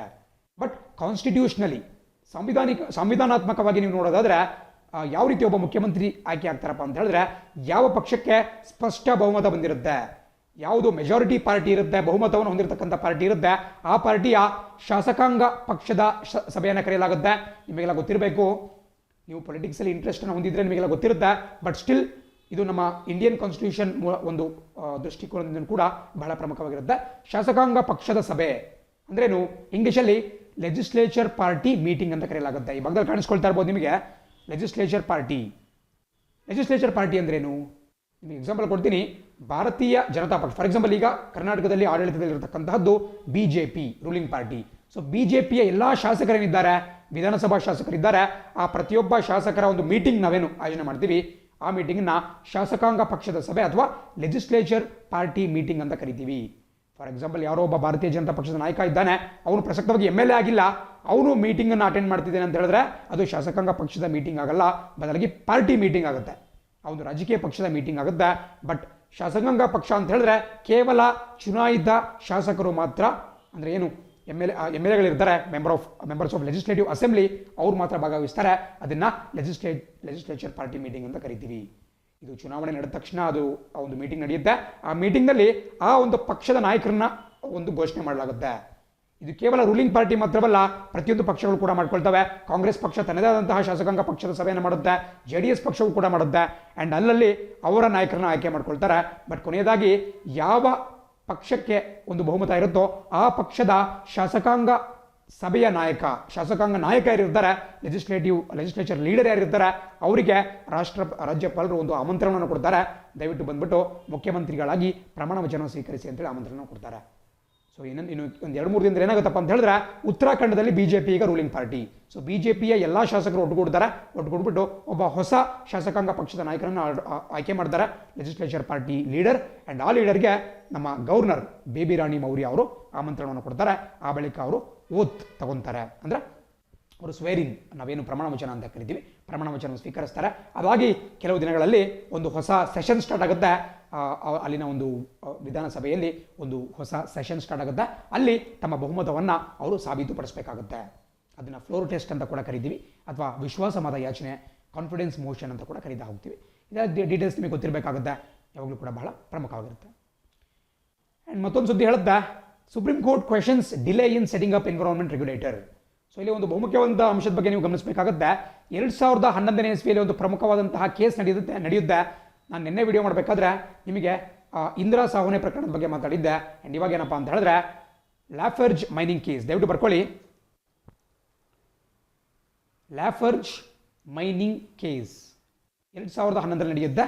ಸುಪ್ರೀಂ ಕೋರ್ಟ್ನಲ್ಲಿ ನಡೆದಂತಹ ಒಂದು ಪ್ರಮುಖವಾದಂತಹ ಕೇಸ್ ಲ್ಯಾಫರ್ಜ್ ಮೈನಿಂಗ್ ಅಂದ್ರೇನು ನಿಮಗೆ ಗೊತ್ತಿರೋ ರೀತಿ ಗಣಿಗಾರಿಕೆ ಅಂತ ಹೇಳಿ. ಸೊ ಲ್ಯಾಫರ್ಜ್ ಗಣಿಗಾರಿಕೆ ಪ್ರಕರಣ 2011.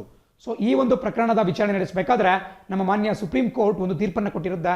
ಅದೇನಪ್ಪ ಅಂತ ಹೇಳಿದ್ರೆ, ನಮ್ಮ ಕೇಂದ್ರ ಸರ್ಕಾರ ಆದಷ್ಟು ಬೇಗ ಒಂದು ಎನ್ವಿರಾನ್ಮೆಂಟ್ ರೆಗ್ಯುಲೇಟರನ್ನು ಸ್ಥಾಪನೆ ಮಾಡಬೇಕಾಗುತ್ತೆ.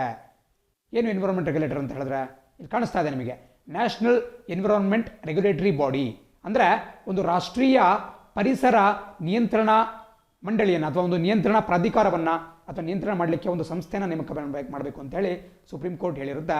ಯಾಕಪ್ಪ ಅಂತ ಹೇಳಿದ್ರೆ ನಿಮಗೆಲ್ಲ ಒಂದು ವಿಚಾರ ಗೊತ್ತಿದೆ, ಯಾವುದೇ ಒಂದು ಪ್ರಾಜೆಕ್ಟನ್ನು ಫಾರ್ ಎಕ್ಸಾಂಪಲ್ ಯಾವುದೊಂದು ಬೃಹತ್ ಕೈಗಾರಿಕೆಯನ್ನು ನೀವು ಸೆಟಪ್ ಮಾಡೋಕ್ಕೆ ತೀರ್ಮಾನ ಮಾಡ್ತೀರಾ ಅಂತ ಹೇಳಿದ್ರೆ ನಿಮಗೆ ಎನ್ವಿರಾನ್ಮೆಂಟ್ ಕ್ಲಿಯರೆನ್ಸ್ ಬೇಕಾಗುತ್ತೆ. ಅಂದರೆ ನೀವು ಮಾಡ್ತಿರ್ತಕ್ಕಂತಹ ಪ್ರಾಜೆಕ್ಟ್ ಅಥವಾ ನೀವು ಮಾಡ್ತಿರ್ತಕ್ಕಂತಹ ಫ್ಯಾಕ್ಟ್ರಿ ಏನಿದೆ ಅದು ಪರಿಸರದ ಮೇಲೆ ಪ್ರತಿಕೂಲವಾದಂತಹ ಪರಿಣಾಮವನ್ನು ಬೀರಲ್ಲ ಅಂತ ಹೇಳಿ ಗ್ಯಾರಂಟಿ ಬೇಕಾಗುತ್ತೆ. ಸೊ ಹಾಗಾಗಿ ನಾವೇನು ಮಾಡ್ತೀವಪ್ಪ ಅಂತ ಹೇಳಿದ್ರೆ, ಫಾರ್ ಎಕ್ಸಾಂಪಲ್ ನೀವೊಬ್ಬರು ಬಿಸ್ನೆಸ್ ಮ್ಯಾನ್ ಆದ್ರಿ ಅಂದರೆ ನೀವೊಂದು ದೊಡ್ಡ ಸ್ಟೀಲ್ ಮ್ಯಾನುಫ್ಯಾಕ್ಚರಿಂಗ್ ಪ್ಲಾಂಟ್ ಮಾಡಬೇಕು ಅಂತ ಡಿಸೈಡ್ ಮಾಡಿದ್ರೆ ಅದಕ್ಕೆ ಮುಂಚೆ ನೀವೇನು ಮಾಡಬೇಕಪ್ಪ ಅಂತ ಹೇಳಿದ್ರೆ EIA ಏನು ಮಾಡಬೇಕಾಗುತ್ತೆ. ನೋಟ್ ಡೌನ್ ಮಾಡ್ಕೊಳ್ಳಿ ದಯವಿಟ್ಟು. EIA ಇಂತಹ ಡೀಟೇಲ್ಸನ್ನು ನೀವು ನಿಮ್ಮ ಡಿಸ್ಕ್ರಿಪ್ಟಿವ್ ಆನ್ಸರ್ಸ್ನಲ್ಲಿ ಇನ್ಕ್ಲೂಡ್ ಮಾಡ್ಕೋಬೇಕಾಗುತ್ತೆ. EIA ಅಂತ ಹೇಳಿದ್ರೆ ಎನ್ವಿರಾನ್ಮೆಂಟ್ ಇಂಪ್ಯಾಕ್ಟ್ ಅಸೆಸ್ಮೆಂಟ್. ಏನು ಇಂಪ್ಯಾಕ್ಟ್ ಅಂದ್ರೇನು? ಪರಿಣಾಮ ಅಂತ ಹೇಳಿ. ಅಂದರೆ ಪರಿಸರದ ಮೇಲಿನ ಪರಿಣಾಮದ ಒಂದು ಅಸೆಸ್ಮೆಂಟ್, ಒಂದು ವಿಶ್ಲೇಷಣೆ ಅಂತ ಕರಿಬಹುದು. ಇದನ್ನು ಮಾಡಿಸ್ಕೊಂಡು ಅದರಲ್ಲಿ ಪರಿಸರಕ್ಕೆ ಯಾವುದೇ ತೊಂದರೆ ಇಲ್ಲ ಅಂತ ಅಂದರೆ ಮಾತ್ರ ನಿಮಗೆ ಒಂದು ಗ್ರೀನ್ ಸಿಗ್ನಲ್ನ ಕೊಡಲಾಗುತ್ತೆ. ಬಟ್ ಇವಾಗ ಏನು ನಡೀತಿದೆ, ಪ್ರಸಕ್ತವಾಗಿರ್ತಕ್ಕಂಥ ರೂಲ್ಸ್ ಪ್ರಕಾರ ಈ EIA ಎನ್ವಿರಾನ್ಮೆಂಟ್ ಇಂಪ್ಯಾಕ್ಟ್ ಅಸೆಸ್ಮೆಂಟನ್ನು ನೀವು ಯಾವುದಾದ್ರೂ ಒಂದು ಸಂಸ್ಥೆ, ಒಂದು ಎಕ್ಸ್ಪರ್ಟ್ ಬಾಡಿ ಜೊತೆ ಮಾಡಿಸ್ಕೋಬೇಕು. ಫಾರ್ ಎಕ್ಸಾಂಪಲ್ ಯಾವುದೋ ಒಂದು ಪ್ರಸಿದ್ಧ ಕಾಲೇಜ್ ಇರುತ್ತೆ ಈ ಎನ್ವಿರಾನ್ಮೆಂಟ್ ಸ್ಟಡೀಸ್ಗೆ ಸಂಬಂಧಪಟ್ಟಂಗೆ, ಅಥವಾ ಯಾವುದೋ ಒಂದು ಸಂಸ್ಥೆ ಇರುತ್ತೆ, ಆ ಸಂಸ್ಥೆ ಮೂಲಕ ನೀವು EIAಯನ್ನು ಮಾಡಿಸ್ಕೋಬೇಕಾಗುತ್ತೆ. ಬಟ್ ಅಲ್ಲಿ ಸಾಕಷ್ಟು ಇರ್ರೆಗ್ಯುಲಾರಿಟೀಸ್ ನಡೀಬಹುದು, ಅನ್ನುವ ಒಂದು ಅಕ್ರಮ ನಡೀಬಹುದು ಅಂತೇಳಿ ಸುಪ್ರೀಂ ಕೋರ್ಟ್ ಅಂದ್ಕೊಂಡಿತ್ತು. ಸೊ ಹಾಗಾಗಿ ಇದೇ ಒಂದು ಕಾರಣಕ್ಕೆ ಸಪ್ರೇಟ್ ಆದಂತಹ ಒಂದು ರೆಗ್ಯುಲೇಟರಿ ಬಾಡಿಯನ್ನು ನೇಮಕ ಮಾಡ್ಕೊಳ್ಳಿ ಅಂತ ಹೇಳಿ ಸುಪ್ರೀಂ ಕೋರ್ಟ್ ಒಂದು ಆದೇಶವನ್ನು ಕೊಟ್ಟಿತ್ತು. ಬಟ್ ಇನ್ನೂ ಕೂಡ ಅದನ್ನು ಮಾಡಲಾಗಿಲ್ಲ. ಅದನ್ನು ಪ್ರಸಿದ್ಧ ನ್ಯಾಯವಾದಿ, ಹಿರಿಯ ಸುಪ್ರೀಂ ಕೋರ್ಟ್ ವಕೀಲರಾಗಿರ್ತಕ್ಕಂತಹ ಪ್ರಶಾಂತ್ ಭೂಷಣ್ ಅವರು, ನಿಮಗೆ ಅವರು ಬಹಳ ಫೇಮಸ್, ನೆನಪಿರ್ತಾರೆ. ಇತ್ತೀಚೆಗಷ್ಟೇ ಅವರು ನ್ಯಾಯಾಂಗ ನಿಂದನಾ ಪ್ರಕರಣದಲ್ಲಿ ಸೇರಿಕೊಂಡಿದ್ರು ಕಳೆದ ಕೆಲವು ತಿಂಗಳುಗಳ ಮುಂಚೆ. ಸೊ ಪ್ರಶಾಂತ್ ಭೂಷಣ್ ಅವರು ಈ ಒಂದು ವಿಚಾರದ ಕುರಿತಾಗಿ ಸುಪ್ರೀಂ ಕೋರ್ಟ್ನ ಗಮನವನ್ನು ಸೆಳೆದಿದ್ದಾರೆ. ಬಹಳ ಇಂಪಾರ್ಟೆಂಟ್ ಗೊತ್ತಿರಬೇಕಾಗುತ್ತೆ. ಪರೀಕ್ಷೆಯಲ್ಲಿ ಯಾವ ರೀತಿ ಕೇಳಬಹುದು, ನೀವು KS ಅಥವಾ UPSC ಅಥವಾ ಬೇರೆ ಯಾವುದೋ ಸೆಂಟ್ರಲ್ ಗೌರ್ಮೆಂಟ್ ಎಕ್ಸಾಮ್ಸನ್ನು ಬರೀತಾ ಇದ್ದೀರಾ, ಸ್ವಲ್ಪ ಹೈ ಲೆವೆಲ್ ಎಕ್ಸಾಮ್ಸನ್ನು ಬರೀತಿದ್ದಾರೆ ಅಂತ ಹೇಳಿದ್ರೆ ನಿಮಗೇನು ಕ್ವಶನ್ ಕೇಳ್ತಾರಪ್ಪ ಅಂತ ಹೇಳಿದ್ರೆ, ಕೆಳಗಿನ ಯಾವ ಸುಪ್ರೀಂ ಕೋರ್ಟ್ ಪ್ರಕರಣದ ಮೂಲಕ ಸುಪ್ರೀಂ ಕೋರ್ಟ್ ಕೇಂದ್ರ ಮಟ್ಟದಲ್ಲಿ ಅಂದರೆ ರಾಷ್ಟ್ರೀಯ ಮಟ್ಟದಲ್ಲಿ ಒಂದು ಪರಿಸರ ನಿಯಂತ್ರಣ ಪ್ರಾಧಿಕಾರವನ್ನು ಸೃಷ್ಟಿ ಮಾಡಲಿಕ್ಕೆ ಆದೇಶವನ್ನು ಹೊರಡಿಸ್ತು ಅಂತೇಳಿ ಕೇಳ್ತಾರೆ. ಖಂಡಿತ ನೀವು 2011ನೇ ಇಸ್ವಿಯ ಲ್ಯಾಫರ್ಜ್ ಪ್ರಕರಣ ಅಥವಾ ಲ್ಯಾಫರ್ಜ್ ಮೈನಿಂಗ್ ಕೇಸ್, ಲ್ಯಾಫರ್ಜ್ ಗಣಿಗಾರಿಕೆ ಪ್ರಕರಣ ಅಂತ ಟಿಕ್ ಮಾಡಬೇಕಾಗುತ್ತೆ. Very important. ಆ್ಯಂಡ್ ಅದೇ ರೀತಿ ಕೆಳಭಾಗದಲ್ಲಿ ಕೂಡ ಒಂದು ನ್ಯೂಸ್ ಕಾಣಿಸ್ಕೊಳ್ತಾ ಇದೆ ನಿಮಗೆ. ನೆಕ್ಸ್ಟ್ ನಿಮಗೆ ನೋಡ್ತಾ ಹೋಗೋಣ. ಸೊ ಇಲ್ಲಿ ಅದಕ್ಕೆ ಸಂಬಂಧಪಟ್ಟಂಥ ನೋಟ್ಸನ್ನು ಮಾಡಿದ್ದೇನೆ. ನಾನು ಏನೇನು ಡೀಟೇಲ್ಸ್ ನಿಮಗೆ ಈಗ ತಾನೇ ಹೇಳಿದೆ ಅವೆಲ್ಲ ಡೀಟೇಲ್ಸ್ ನಿಮಗೆ ಕಾಣಿಸ್ಕೊಳ್ತಾ ಇದೆ. ಆ್ಯಂಡ್ ಜೊತೆಗೆ ಮತ್ತೊಂದು ವಿಚಾರದ ಬಗ್ಗೆ ಕೂಡ ಆ ಆರ್ಟಿಕಲ್ ನಿಮಗೆ ಕಾಣಿಸ್ತು. ಅದೇನಪ್ಪ ಅಂತ ಹೇಳಿದ್ರೆ national board for wild life. ಬರ್ಕೊಳ್ಳಿ ದಯವಿಟ್ಟು, NBWL, national board for wild life ಅಂತೇಳಿ ಹೆಸರು ಹೇಳುವಂತೆ ರಾಷ್ಟ್ರೀಯ ವನ್ಯಜೀವಿ ಮಂಡಳಿ ಅಂತೇಳಿ. ನೋಡಿ, ಕನ್ನಡ ಮೀಡಿಯಂ ಸ್ಟೂಡೆಂಟ್ಸ್ ಕನ್ನಡದಲ್ಲೇ ಬರ್ಕೊಳ್ಳಿ.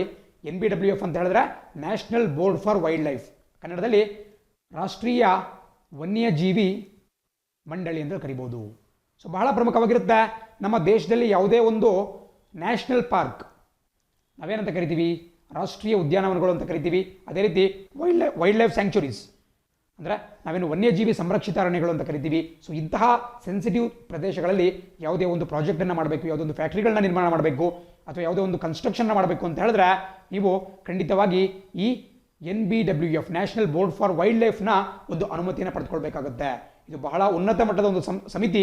ಈ ಸಮಿತಿಯಲ್ಲಿ 47 ಜನ ಸದಸ್ಯರಿರ್ತಾರೆ, 47 ಮೆಂಬರ್ ಬಾಡಿ. ನೋಡಿ, ಸ್ಟೇಟ್ಮೆಂಟ್ ಬೇಸ್ಡ್ ಅಗೇನ್ ನಾನು ಹೇಳ್ತಾ ಇದ್ದೀನಿ, ಸ್ಟೇಟ್ಮೆಂಟ್ಸ್ಗಳನ್ನ ಕೊಟ್ಬಿಡ್ತಾರೆ. ಇದರಲ್ಲಿ 45 ಜನ ಮೆಂಬರ್ಸ್ ಇದ್ದಾರೆ. ಇದನ್ನ ಸೊ ಹೀಗೆ ಬೇರೆ ಬೇರೆ ಒಂದು ಸ್ಟೇಟ್ಮೆಂಟ್ಸನ್ನು ಕೂಡ ಕೊಟ್ಟು ನಿಮ್ಮನ್ನು ಕನ್ಫ್ಯೂಸ್ ಮಾಡಿಸ್ಲಿಕ್ಕೆ ಟ್ರೈ ಮಾಡ್ತಾರೆ. ಸೊ ಈ ಡೀಟೇಲ್ಸ್ ಕೂಡ ಬೇಕಾಗುತ್ತೆ ನಿಮಗೆ. 47 ಜನ ಸದಸ್ಯರ ಒಂದು ಮಂಡಳಿಯಾಗಿರುತ್ತೆ. ಆ್ಯಂಡ್ ಯಾವಾಗಲೂ ಕೂಡ ಈ ಮಂಡಳಿಯ ಮುಖ್ಯಸ್ಥರು ಯಾರಪ್ಪ, ಈ ಮಂಡಳಿಯ ಚೇರ್ಮನ್ ಯಾರಪ್ಪ ಅಂತ ಹೇಳಿದ್ರೆ ನಮ್ಮ ದೇಶದ ಪ್ರೈಮ್ ಮಿನಿಸ್ಟರ್. ಸೊ ನಿಮಗೆ ಗೊತ್ತಾಗಬೇಕು ಎಷ್ಟು ಉನ್ನತ ಮಟ್ಟದ ಒಂದು ಸಮಿತಿ ಅಂತೇಳಿ. ನಮ್ಮ ದೇಶದ ಪ್ರಧಾನಮಂತ್ರಿ ಈ ನ್ಯಾಷನಲ್ ಬೋರ್ಡ್ ಫಾರ್ ವೈಲ್ಡ್ ಲೈಫ್ನ ಮುಖ್ಯಸ್ಥರಾಗಿರ್ತಾರೆ. ಆ್ಯಂಡ್ ಒಟ್ಟು ಅವ್ರನ್ನ ಸೇರಿಸ್ಕೊಂಡು 47 ಜನ ಸದಸ್ಯರಲ್ಲಿ ಇರ್ತಾರೆ. ಆ್ಯಂಡ್ ಇದನ್ನು 2003ನೇ ಇಸ್ವಿಯಲ್ಲಿ ಸ್ಥಾಪನೆ ಮಾಡಲಾಗುತ್ತೆ. ಅಲ್ಲಿ ಕಾಣಿಸ್ಕೊಳ್ತಾ ಇದೆ 2003ಯಲ್ಲಿ ಸ್ಥಾಪನೆ ಮಾಡಲಾಗುತ್ತೆ. ಆ್ಯಂಡ್ ಮತ್ತೊಂದು ಪ್ರಮುಖವಾಗಿ ಕೇಳ್ತಕ್ಕಂತಹ ಪ್ರಶ್ನೆ ಏನಪ್ಪ ಅಂತ ಹೇಳಿದ್ರೆ, ಈ NBWL ಒಂದು ಸ್ಟ್ಯಾಚ್ಯೂಟರಿ ಬಾಡಿ. ನಾನು ಯಾವಾಗಲೂ ಹೇಳ್ತಾ ಇರ್ತೀನಿ, ಸ್ಟ್ಯಾಚ್ಯೂಟರಿ ಬಾಡಿ ಅಂತ ಹೇಳಿದ್ರೆ ಕನ್ನಡದಲ್ಲಿ ಶಾಸನಬದ್ಧ ಸಂಸ್ಥೆ ಅಂತ ಹೇಳಿ. ಶಾಸನಬದ್ಧ ಸಂಸ್ಥೆಗಳು, ಸಂವಿಧಾನಿಕ ಸಂಸ್ಥೆಗಳು, ಹೀಗೆ ಬೇರೆ ಬೇರೆ ಸಂಸ್ಥೆಗಳು ಬರುತ್ತೆ. ಇದು ಶಾಸನಬದ್ಧ ಸಂಸ್ಥೆ. ಯಾಕಪ್ಪ ಅಂತ ಹೇಳಿದ್ರೆ 1972ನೇ ಇಸ್ವಿಯ ವೈಲ್ಡ್ ಲೈಫ್ ಪ್ರೊಟೆಕ್ಷನ್ ಆಕ್ಟ್, ಅಥವಾ ನಾವೇನು ವನ್ಯಜೀವಿ ಸಂರಕ್ಷಣಾ ಕಾಯ್ದೆ 1972 ಅಂತ ಕರಿತೀವಿ, ವೈಲ್ಡ್ ಲೈಫ್ ಪ್ರೊಟೆಕ್ಷನ್ ಆಕ್ಟ್ 1972, ಈ ಒಂದು ಕಾಯ್ದೆ ಅಡಿಯಲ್ಲಿ, ಇದು ನಮ್ಮ ಕೇಂದ್ರ ಸಂಸತ್ತಿನ ಒಂದು ಪಾರ್ಲಿಮೆಂಟ್ನ ಕಾಯ್ದೆ, ಈ ಕಾಯ್ದೆ ಅಡಿಯಲ್ಲಿ NBWL ಅನ್ನು ಸ್ಥಾಪನೆ ಮಾಡಲಾಗಿದೆ. Very very important. Wild life protection act 1972. ನಿಮಗೆ ಅವರು ಕೇಳ್ತಾ ಇರ್ತಾರೆ ವನ್ಯಜೀವಿ ಸಂರಕ್ಷಣಾ ಕಾಯ್ದೆ ಯಾವ ವರ್ಷದಲ್ಲಿ ಜಾರಿಗೆ ಬಂದು ಅಂತ ಕೇಳ್ತಾರೆ. ನೆನ್ಪಿಟ್ಕೋಬೇಕಾಗುತ್ತೆ 1972. ನೋಡಿ, PC ಎಕ್ಸಾಮಲ್ಲೂ ಕೂಡ ಕೇಳ್ತಕ್ಕಂಥ ಒಂದು ಪ್ರಶ್ನೆ. ಅದೇ ರೀತಿ ನಾವು ಆಗಲೇ ಡಿಸ್ಕಸ್ ಮಾಡಿದಂತಹ ಲ್ಯಾಫ್ರೇಜ್ ಮೈನಿಂಗ್ ಕೇಸ್, ಇವೆಲ್ಲ ಉನ್ನತ ಮಟ್ಟದಂತಹ ಪರೀಕ್ಷೆಗಳಲ್ಲಿ ಕೇಳ್ತಕ್ಕಂತಹ ಒಂದು ಪ್ರಶ್ನೆಗಳು. ಸೊ ಎರಡು ರೀತಿಯ ಪ್ರಶ್ನೆಗಳನ್ನು ನಾವು ಅರ್ಥ ಮಾಡ್ಕೊಳ್ತಾ ಮುಂದಕ್ಕೆ ಹೋಗೋಣ. ಸೊ NBWF ಅಥವಾ ರಾಷ್ಟ್ರೀಯ ವನ್ಯಜೀವಿ ಮಂಡಳಿ ಏನಿದೆ ಅದ್ರ ಬಗ್ಗೆ ಕೂಡ ನಾವು ಡಿಸ್ಕಷನ್ ಮಾಡಿದ್ದೇವೆ. ಅದೇ ರೀತಿ ಮತ್ತೊಂದು ಸುದ್ದಿ ಹೇಳುತ್ತೆ, ಪ್ಯಾನಲ್ ಫ್ಲಾಗ್ ಸೆಂಟರ್ಸ್ ಮೇಗರ್ ಪೆನ್ಷನ್ಸ್ ಅಂತ ಹೇಳಿ. ನೋಡಿ, ನಿನ್ನೆ ಅಷ್ಟೇ ಒಂದು ಪಾರ್ಲಿಮೆಂಟ್ರಿ ಸ್ಟ್ಯಾಂಡಿಂಗ್ ಕಮಿಟಿ ಮೀಟಿಂಗ್ ನಡೀತು. ಪಾರ್ಲಿಮೆಂಟ್ರಿ ಸ್ಟ್ಯಾಂಡಿಂಗ್ ಕಮಿಟಿ ಅಂದ್ರೇನು? ಕನ್ನಡದಲ್ಲಿ ನಾವು ಪಾರ್ಲಿಮೆಂಟ್ ಅನ್ನಕ್ಕೆ ಸಂಸತ್ ಅಂತ ಕರಿತೀವಿ. ಸೊ ಸಂಸತ್ತಿನ ಸ್ಥಾಯಿ ಸಮಿತಿ ಅಂತ ಕರಿತೀವಿ. ನೋಡಿ, ಬಹಳ ಇಂಪಾರ್ಟೆಂಟ್. ನಿಮಗೆ ಸಂಸತ್ತಿನಲ್ಲಿ ಎರಡು ರೀತಿಯಾದಂತಹ ಸಮಿತಿಗಳು ಬರುತ್ತೆ. ನೀವು ಕಾನ್ಸ್ಟಿಟ್ಯೂಷನ್ ಬುಕ್ಕನ್ನು, ಸ್ಪೆಷಲಿ ಲಕ್ಷ್ಮೀಕಾಂತ್ ಬುಕ್ಕನ್ನು ಅಥವಾ ಕನ್ನಡದಲ್ಲಿ ಗಂಗಾಧರ್ ಸರ್ ಅವರ ಬುಕ್ಕನ್ನು ನೋಡಿದ್ರೆ ನಿಮಗೆ ಈ ಡೀಟೇಲ್ಸ್ಗಳು ಗೊತ್ತಾಗ್ತಾ ಹೋಗ್ತವೆ. ಅದೇನಪ್ಪ ಅಂತ ಹೇಳಿದ್ರೆ, ಒಂದನ್ನ ಆಡ್ ಹಾಕ್ ಕಮಿಟಿ ಅಂತ ಕರಿತೀವಿ, ಮತ್ತೊಂದನ್ನ ಸ್ಟ್ಯಾಂಡಿಂಗ್ ಕಮಿಟಿ ಅಂತ ಕರಿತೀವಿ. ಆಡ್ ಹಾಕ್ ಕಮಿಟಿ ಅಂತ ಹೇಳಿದ್ರೆ ಏನು? ಯಾವುದೋ ಒಂದು ನಿರ್ದಿಷ್ಟ ಉದ್ದೇಶಕ್ಕಾಗಿ ಮಾತ್ರ ಆ ಒಂದು ಸಮಿತಿಯನ್ನು ರಚನೆ ಮಾಡಲಾಗಿರುತ್ತೆ. ಆ ಒಂದು ಉದ್ದೇಶ ಪೂರ್ಣಗೊಂಡ ಬಳಿಕ ಆ ಒಂದು ಸಮಿತಿಯನ್ನು ಡಿಸ್ಬ್ಯಾಂಡ್ ಮಾಡಲಾಗುತ್ತೆ, ಅದನ್ನು ವಿಸರ್ಜನೆ ಮಾಡಲಾಗುತ್ತೆ. ಬಟ್ ಸಂಸತ್ತಿನ ಸ್ಥಾಯಿ ಸಮಿತಿಗಳು, ಸ್ಟ್ಯಾಂಡಿಂಗ್ ಕಮಿಟಿ ಅಂದರೆ ಅವು ಪರ್ಮನೆಂಟ್ ಆಗಿರ್ತವೆ. ಸೊ ಅಂತಹದ್ದೇ ಒಂದು standing committee, parliamentary standing committee on rural development ಅಥವಾ ಗ್ರಾಮೀಣಾಭಿವೃದ್ಧಿ ಮೇಲಿನ ಸಂಸತ್ತಿನ ಈ ಸ್ಥಾಯಿ ಸಮಿತಿ, ಅದರ ಒಂದು ಮೀಟಿಂಗ್ ನಿನ್ನೆ ಆಯಿತು. ಸೊ ಆ ಮೀಟಿಂಗಲ್ಲಿ ಒಂದು ಕಳವಳವನ್ನು ವ್ಯಕ್ತಪಡಿಸಿದ್ದಾರೆ. ಏನು ಕಳವಳಪ್ಪ ಅಂತ ಹೇಳಿದ್ರೆ, ನಮ್ಮ ಕೇಂದ್ರ ಸರ್ಕಾರ ಈ ಪಿಂಚಣಿಯನ್ನು, ನಾವೇನು ಪೆನ್ಷನ್ ಅಂತ ಕರಿತೀವಿ, ನಾವು ಅನ್ಕೊಂತೀವಿ ಪೆನ್ಷನ್ ಅಂದರೆ ಕೇವಲ ಕೇಂದ್ರ ಸರ್ಕಾರದ ನೌಕರರಿಗೆ, ರಾಜ್ಯ ಸರ್ಕಾರದ ನೌಕರರಿಗೆ ಮಾತ್ರ ಅಂತೇಳಿ. ಅಷ್ಟೇ ಅಲ್ಲ, ಈವನ್ ನಮ್ಮಲ್ಲಿ ಈ ವೃದ್ಧರಿಗೆ, BPL ಕಾರ್ಡ್ ಹೊಂದಿರತಕ್ಕಂತಹ ವಯೋವೃದ್ಧರಿಗೆ, 60 ವರ್ಷ ಮೇಲ್ಪಟ್ಟಂತಹ ವೃದ್ಧರಿಗೆ, ಅದೇ ರೀತಿ ವಿಧವೆಯರಿಗೆ, ವಿಡೋಸ್ ಏನಿರ್ತಾರೆ ಅವರಿಗೆ ಕೂಡ ಪೆನ್ಷನ್ ಕೊಡಲಾಗುತ್ತೆ. ಜೊತೆಗೆ ಡಿಸೇಬಿಲಿಟಿ ಪೆನ್ಷನ್ ಅಂದರೆ ಅಂಗವಿಕಲರಿರ್ತಾರೆ ಅವರಿಗೆ ಕೂಡ ಅಂಗವೈಕಲ್ಯ ಪಿಂಚಣಿಯನ್ನು ಕೊಡಲಾಗುತ್ತೆ.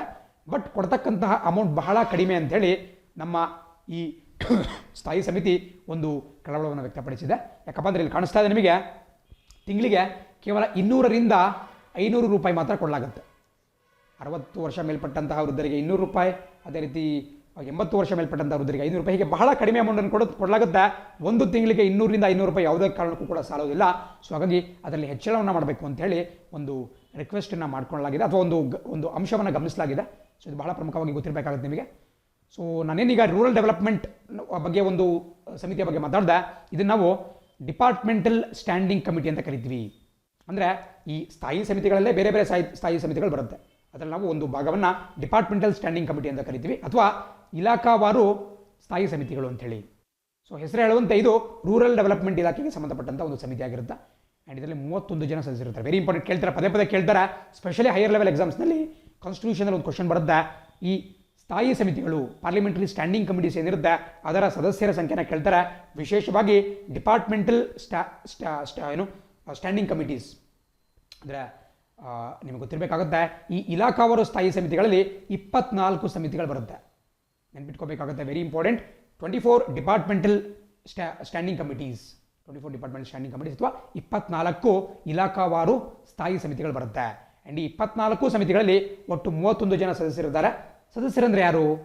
ಖಂಡಿತ ಇವರೆಲ್ಲರೂ ಕೂಡ MP ಗಳಾಗಿರ್ತಾರೆ. ಮೆಂಬರ್ ಆಫ್ ಪಾರ್ಲಿಮೆಂಟ್ಸೇ ಇದರ ಸದಸ್ಯರಾಗಕ್ಕೆ ಸಾಧ್ಯ ಆಗುತ್ತೆ. ಅದರಲ್ಲೂ ವಿಶೇಷವಾಗಿ 31ರಲ್ಲಿ 21 ಜನ ಲೋಕಸಭಾ ಸದಸ್ಯರು ಮತ್ತು 10 ಜನ ರಾಜ್ಯಸಭಾ ಸದಸ್ಯರು.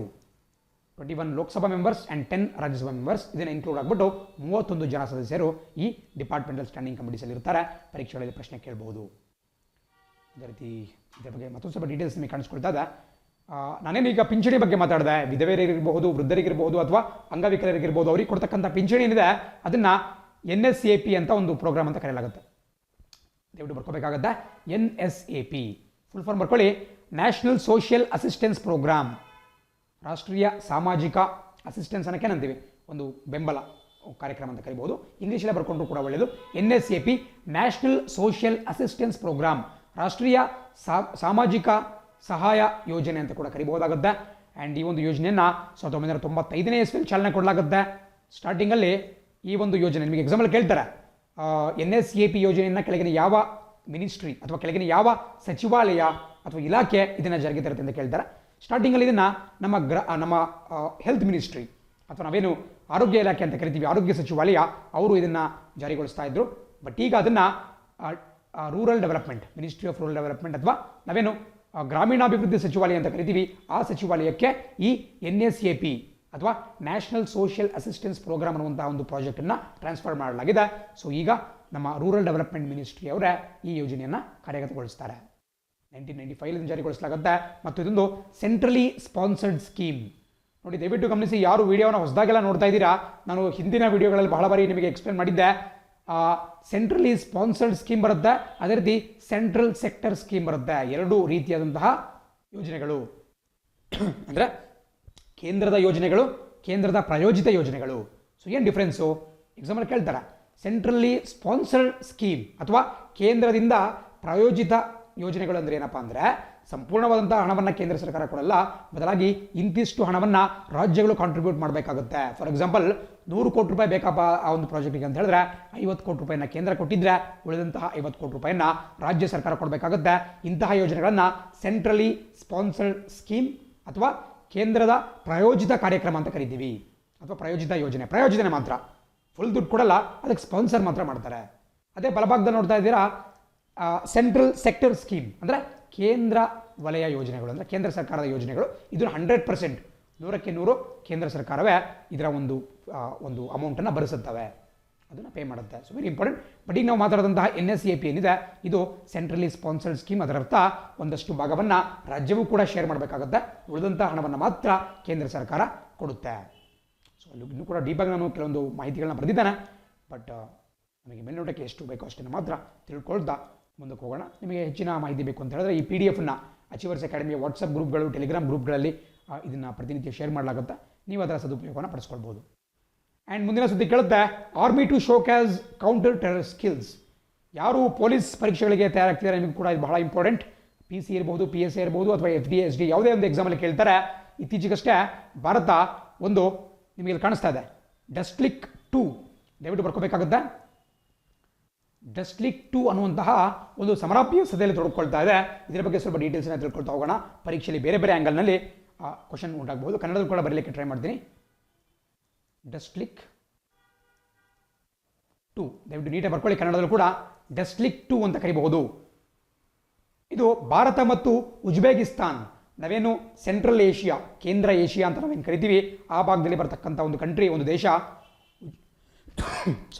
ಉಜ್ಬೇಕಿಸ್ತಾನ್. ತಾಷ್ಕೆಂಟ್ ಇದರ ಒಂದು ಕ್ಯಾಪಿಟಲ್ ಸಿಟಿ. ತಾಷ್ಕೆಂಟ್ ಬಹುಶಃ ಪ್ರತಿಯೊಬ್ಬರು ಕೂಡ ಕೇಳಿರ್ತೀರಾ, ಇದು ಉಜ್ಬೇಕಿಸ್ತಾನದ ಒಂದು ಕ್ಯಾಪಿಟಲ್, ರಾಜಧಾನಿ.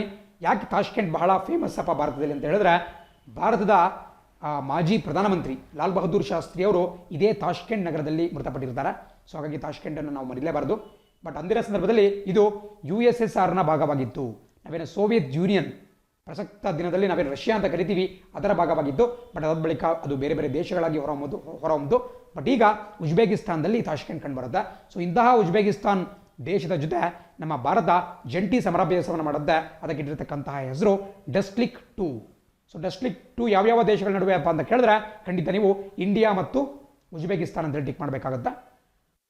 ಎಲ್ಲಿ ನಡೀತು ಅಂದ್ರೂ ಕೂಡ ಬಹಳ ಕೇಳ್ತಾರೆ, ವೆರಿ ಇಂಪಾರ್ಟೆಂಟ್. ಈ ಭಾಗದಲ್ಲಿ ಕಾಣಿಸ್ಕೊಳ್ತಾ ಇದೆ, ಉತ್ತರಾಖಂಡ್ನಲ್ಲಿ ನಡೆಯುತ್ತೆ. ಚೌಬಾಟಿಯಾ ಬರ್ಕೊಳ್ಳಿ. ಚೌಬಾಟಿಯಾ ಉತ್ತರಾಖಂಡ್ನಲ್ಲಿ ಕಂಡುಬರತಕ್ಕಂತಹ ಚೌಬಾಟಿಯಾ ಎನ್ನುವಂತಹ ಸ್ಥಳದಲ್ಲಿ ಭಾರತ ಮತ್ತು ಉಜ್ಬೇಕಿಸ್ತಾನ್ ನಡುವೆ ಈ ಜಂಟಿ ಸಮರಾಭ್ಯಾಸ ನಡೆಯುತ್ತೆ.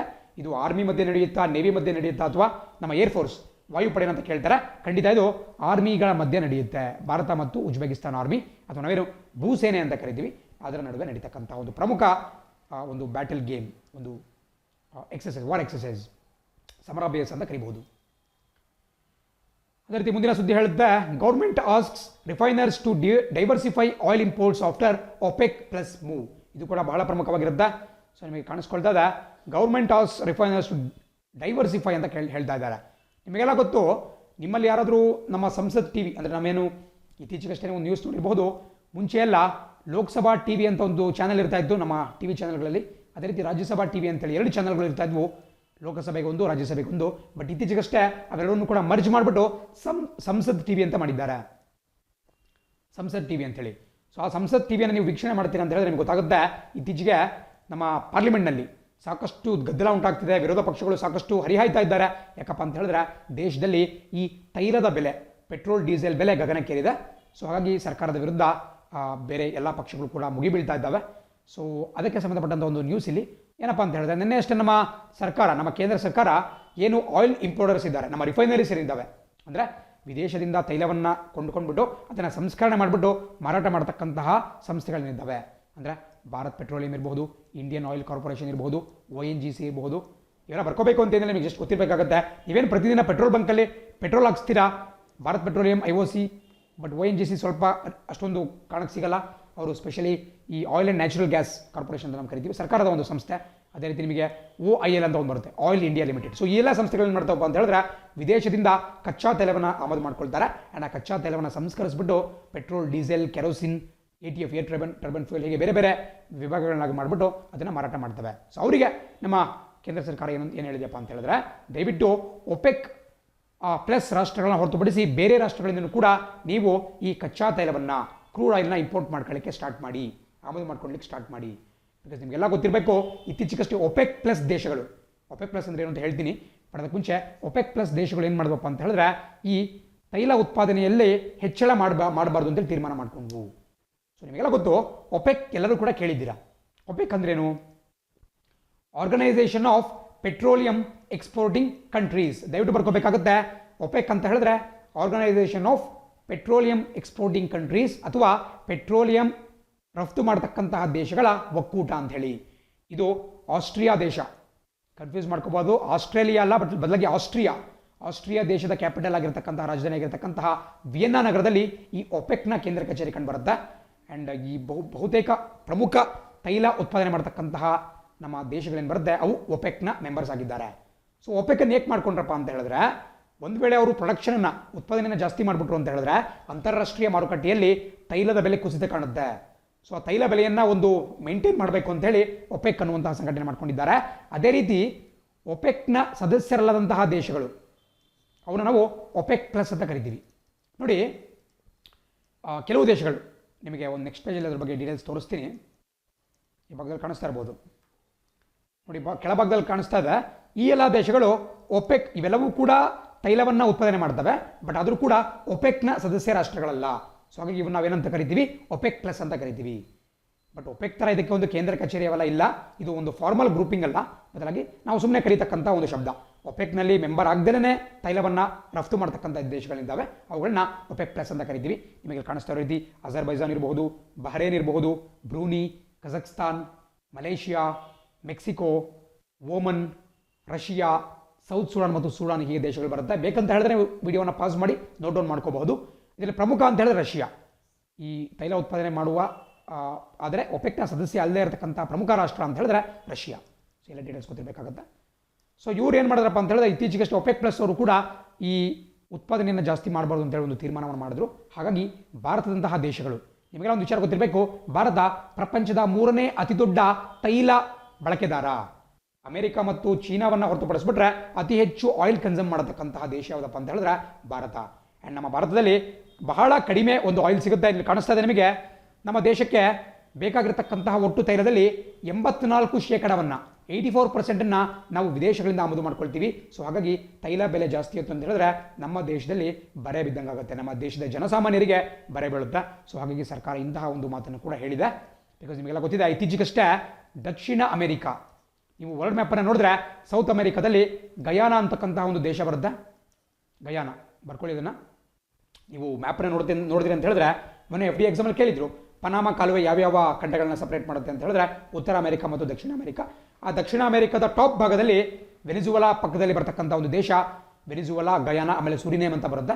ಸೊ ಈ ಗಯಾನ ದೇಶದಲ್ಲಿ ಕೂಡ ಇತ್ತೀಚೆಗಷ್ಟೇ ಪೆಟ್ರೋಲಿಯಂ ಪತ್ತೆಯಾಗಿದೆ, ಅವರು ಕೂಡ ಪೆಟ್ರೋಲಿಯಂ ಉತ್ಪಾದನೆಯನ್ನು ಮಾಡ್ತಿದ್ದಾರೆ. ಸೊ ಇಂತಹ ಹೊಸ ದೇಶಗಳ ಬಳಿ ನಾವು ಪೆಟ್ರೋಲ್ನ ಖರೀದಿ ಮಾಡಿದ್ವಿ ಅಂತ ಹೇಳಿದ್ರೆ ನಮಗೆ ಬಹಳ ಹಣ ಸೇವ್ ಆಗುತ್ತೆ ಅಂತೇಳಿ ಸರ್ಕಾರ ಒಂದು ರೆಕಮೆಂಡೇಶನ್ ಕೊಟ್ಟಿದೆ ಈ ಆಯಿಲ್ ತೈಲ ಕಂಪನಿಗಳಿಗೆ.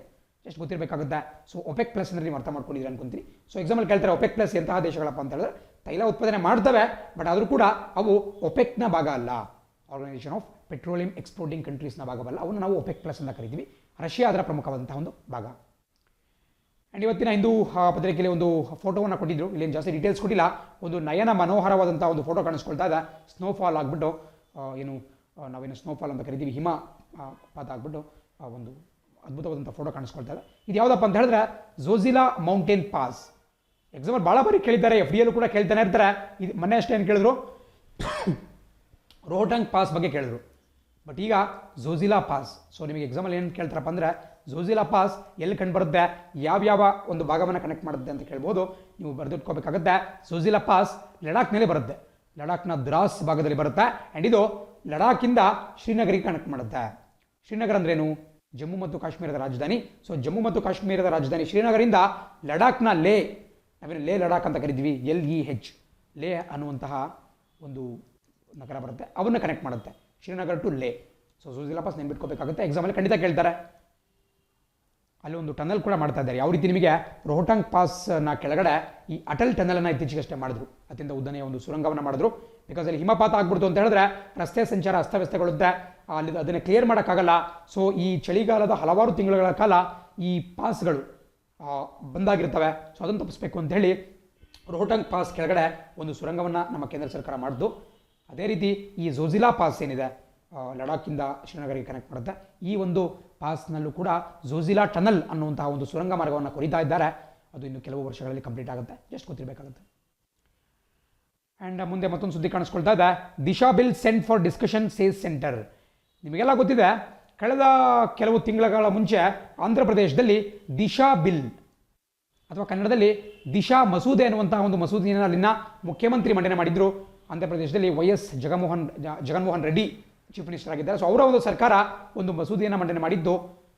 ಸೊ ಅದರ ಬಗ್ಗೆ ಸ್ವಲ್ಪ ಡಿಸ್ಕಷನ್ ಮಾಡೋಣ. ದಯವಿಟ್ಟು ನೋಟ್ ಮಾಡ್ಕೊಳ್ಳಿ, ಈ ಭಾಗದಲ್ಲಿ ಕಾಣಿಸ್ತಾ ಇದೆ, Andhra Pradesh Disha special courts for specified offences against women and children bill 2020 ಅಂತ ಕರೀಬಹುದು. ನೋಡಿ, ನಿಮಗೆಲ್ಲ ಗೊತ್ತಿದೆ, ಯಾವುದೋ ಒಂದು ಮಸೂದೆ ರಾಜ್ಯಪಾಲರ ಒಂದು ಸಹಿ ಬೀಳೋರು ಕೂಡ ಅದನ್ನು ನಾವು ಕೇವಲ ಮಸೂದೆ ಅಂತ ಕರಿತೀವಿ. ರಾಜ್ಯಪಾಲರು ಅದಕ್ಕೆ ಸಹಿಯನ್ನು ಹಾಕಿದ್ರು, ಅಂಕಿತವನ್ನು ಹಾಕಿದ್ರು ಅಂತ ಹೇಳಿದ್ರೆ ಅದನ್ನು ನಾವು ಆ್ಯಕ್ಟ್ ಅಂತ ಕರಿತೀವಿ ಅಥವಾ ಕಾಯ್ದೆ ಅಂತ ಕರಿತೀವಿ. ಸೊ ಡಿಫ್ರೆನ್ಸ್ ಗೊತ್ತಿರಬೇಕಾಗುತ್ತೆ, ಈ ಮಸೂದೆಗೂ ಮತ್ತು ಕಾಯ್ದೆಗೂ ಡಿಫ್ರೆನ್ಸ್ ನಿಮ್ಗೆ ಗೊತ್ತಿರಬೇಕಾಗುತ್ತೆ. ಸೊ ಇದು ಈಗ ನೀವು ನೋಡ್ತಾ ಇರೋ ಪ್ರಕಾರ ಕೇವಲ ಬಿಲ್ ಅಂದರೆ ಮಸೂದೆ ಮಾತ್ರ, ಅದರ ಅರ್ಥ ನಿಮಗೆ ಗೊತ್ತಿರಬೇಕು. ಇನ್ನೂ ಕೂಡ ಈ ದಿಶಾ ಮಸೂದೆಗೆ ಅಲ್ಲಿನ ರಾಜ್ಯಪಾಲರು ಒಂದು ಅಸೆಂಟನ್ನು ಕೊಟ್ಟಿಲ್ಲ, ಅದಕ್ಕೆ ಸಹಿಯನ್ನು ಹಾಕಿಲ್ಲ ಅಂತ ಗೊತ್ತಾಗುತ್ತೆ. ಸೊ ಯಾಕೆ ಅಂತ ಕೂಡ ಡಿಸ್ಕಸ್ ಮಾಡೋಣ. ಸೊ ಬೇಸಿಕಲಿ ಏನಪ್ಪ ಇದು ದಿಶಾ ಬಿಲ್? ದಿಶಾ ಬಿಲ್ ಅಂತ ಹೇಳಿದ್ರೆ ಏನು, ಕಳೆದ ವರ್ಷ ಕೆಲವೊಂದು ಬಹಳಷ್ಟು ಹೀನ ಕೃತ್ಯಗಳು ಮಹಿಳೆಯರ ವಿರುದ್ಧ ನಡೆದವು. ಇಂತಹ ಕೃತ್ಯಗಳನ್ನ, ಪೈಶಾಚಿಕ ಕೃತ್ಯಗಳನ್ನ ತಡಿಬೇಕು ಅನ್ನೋ ದೃಷ್ಟಿಯಿಂದ ಆಂಧ್ರ ಪ್ರದೇಶ ರಾಜ್ಯ ಸರ್ಕಾರ ಜಾರಿಗೆ ತಂದಿದ್ದಂತಹ ಒಂದು ಬಿಲ್. ಇದರಲ್ಲಿ ಮಹಿಳೆ ಮತ್ತು ಮಕ್ಕಳ ಮೇಲೆ ರೇಪ್ ಮತ್ತು ಗ್ಯಾಂಗ್ ರೇಪ್ಸ್ ಏನಾಗುತ್ತೆ ಅಂತಹ ಪ್ರಕರಣಗಳು ಕಂಡು ಬಂದಾಗ ಕೇವಲ 21 ದಿನಗಳ ಒಳಗಾಗಿ ಆರೋಪಿಗೆ ಶಿಕ್ಷೆಯನ್ನು ಕೊಡಬೇಕು, ಇವಾಗ ಕಾಣಿಸ್ಕೊಳ್ತಾ ಇದೆ. ಮತ್ತು ಡೆತ್ ಪೆನಾಲ್ಟಿ, ಗಲ್ಲು ಶಿಕ್ಷೆಯನ್ನು ಕೊಡಬೇಕು ವಿಶೇಷ ಕೇಸ್ಗಳಲ್ಲಿ. ಸೊ ಅಂಥೇಳಿ ಸರ್ಕಾರ ಒಂದು ಬಿಲ್ಲನ್ನು ಪಾಸ್ ಮಾಡಿದ್ದು. ಸೊ ನಿಮಗೆ ಅರ್ಥ ಆಗ್ತಾ ಇದೆ, 21 ದಿನಗಳ ಒಳಗೆ ಟ್ರಯಲನ್ನು ಮುಗಿಸ್ಬೇಕು. ಆ ಒಬ್ಬ ವ್ಯಕ್ತಿ ಏನಿದ್ದಾನೆ, ಆರೋಪಿ ಏನಿದ್ದಾನೆ, ಅವನು ನಿಜವಾಗ್ಲೂ ಅಪರಾಧಿ ಹೌದೋ ಅಥವಾ ಅಲ್ವೋ ಅಂತೇಳಿ 21 ದಿನಗಳ ಒಳಗಾಗಿ ತೀರ್ಮಾನ ಮಾಡಬೇಕು. ಇದಕ್ಕೆ ವಿಶೇಷ ನ್ಯಾಯಾಲಯಗಳನ್ನು ಸೆಟಪ್ ಮಾಡಲಾಗುತ್ತೆ, ಸ್ಪೆಷಲ್ ಕೋರ್ಟ್ಸ್. ಆ್ಯಂಡ್ ಅಷ್ಟೇ ಅಲ್ಲ, ಒಂದು ವೇಳೆ ಆತ ತಪ್ಪಿತಸ್ಥ ಅಂತ ಕಂಡು ಬಂದರೆ ಆತನಿಗೆ ಗಲ್ಲು ಶಿಕ್ಷೆಯನ್ನು ಕೊಡಬೇಕು, ಸ್ಪೆಷಲಿ ಗ್ಯಾಂಗ್ ರೇಪ್ಸ್ ಪ್ರಕರಣಗಳಲ್ಲಿ ಮತ್ತು ಚಿಕ್ಕ ಮಕ್ಕಳ ಮೇಲೆ ರೇಪ್ ಉಂಟಾದಾಗ ಅವರಿಗೆ ಗಲ್ಲು ಶಿಕ್ಷೆಯನ್ನು ಕೊಡಬೇಕು ಅನ್ನೋದು ಈ ದಿಶಾ ಬಿಲ್ ಏನಿದೆ ಅದರ ಒಂದು ತಾತ್ಪರ್ಯ ಆಗಿರುತ್ತೆ. So very important.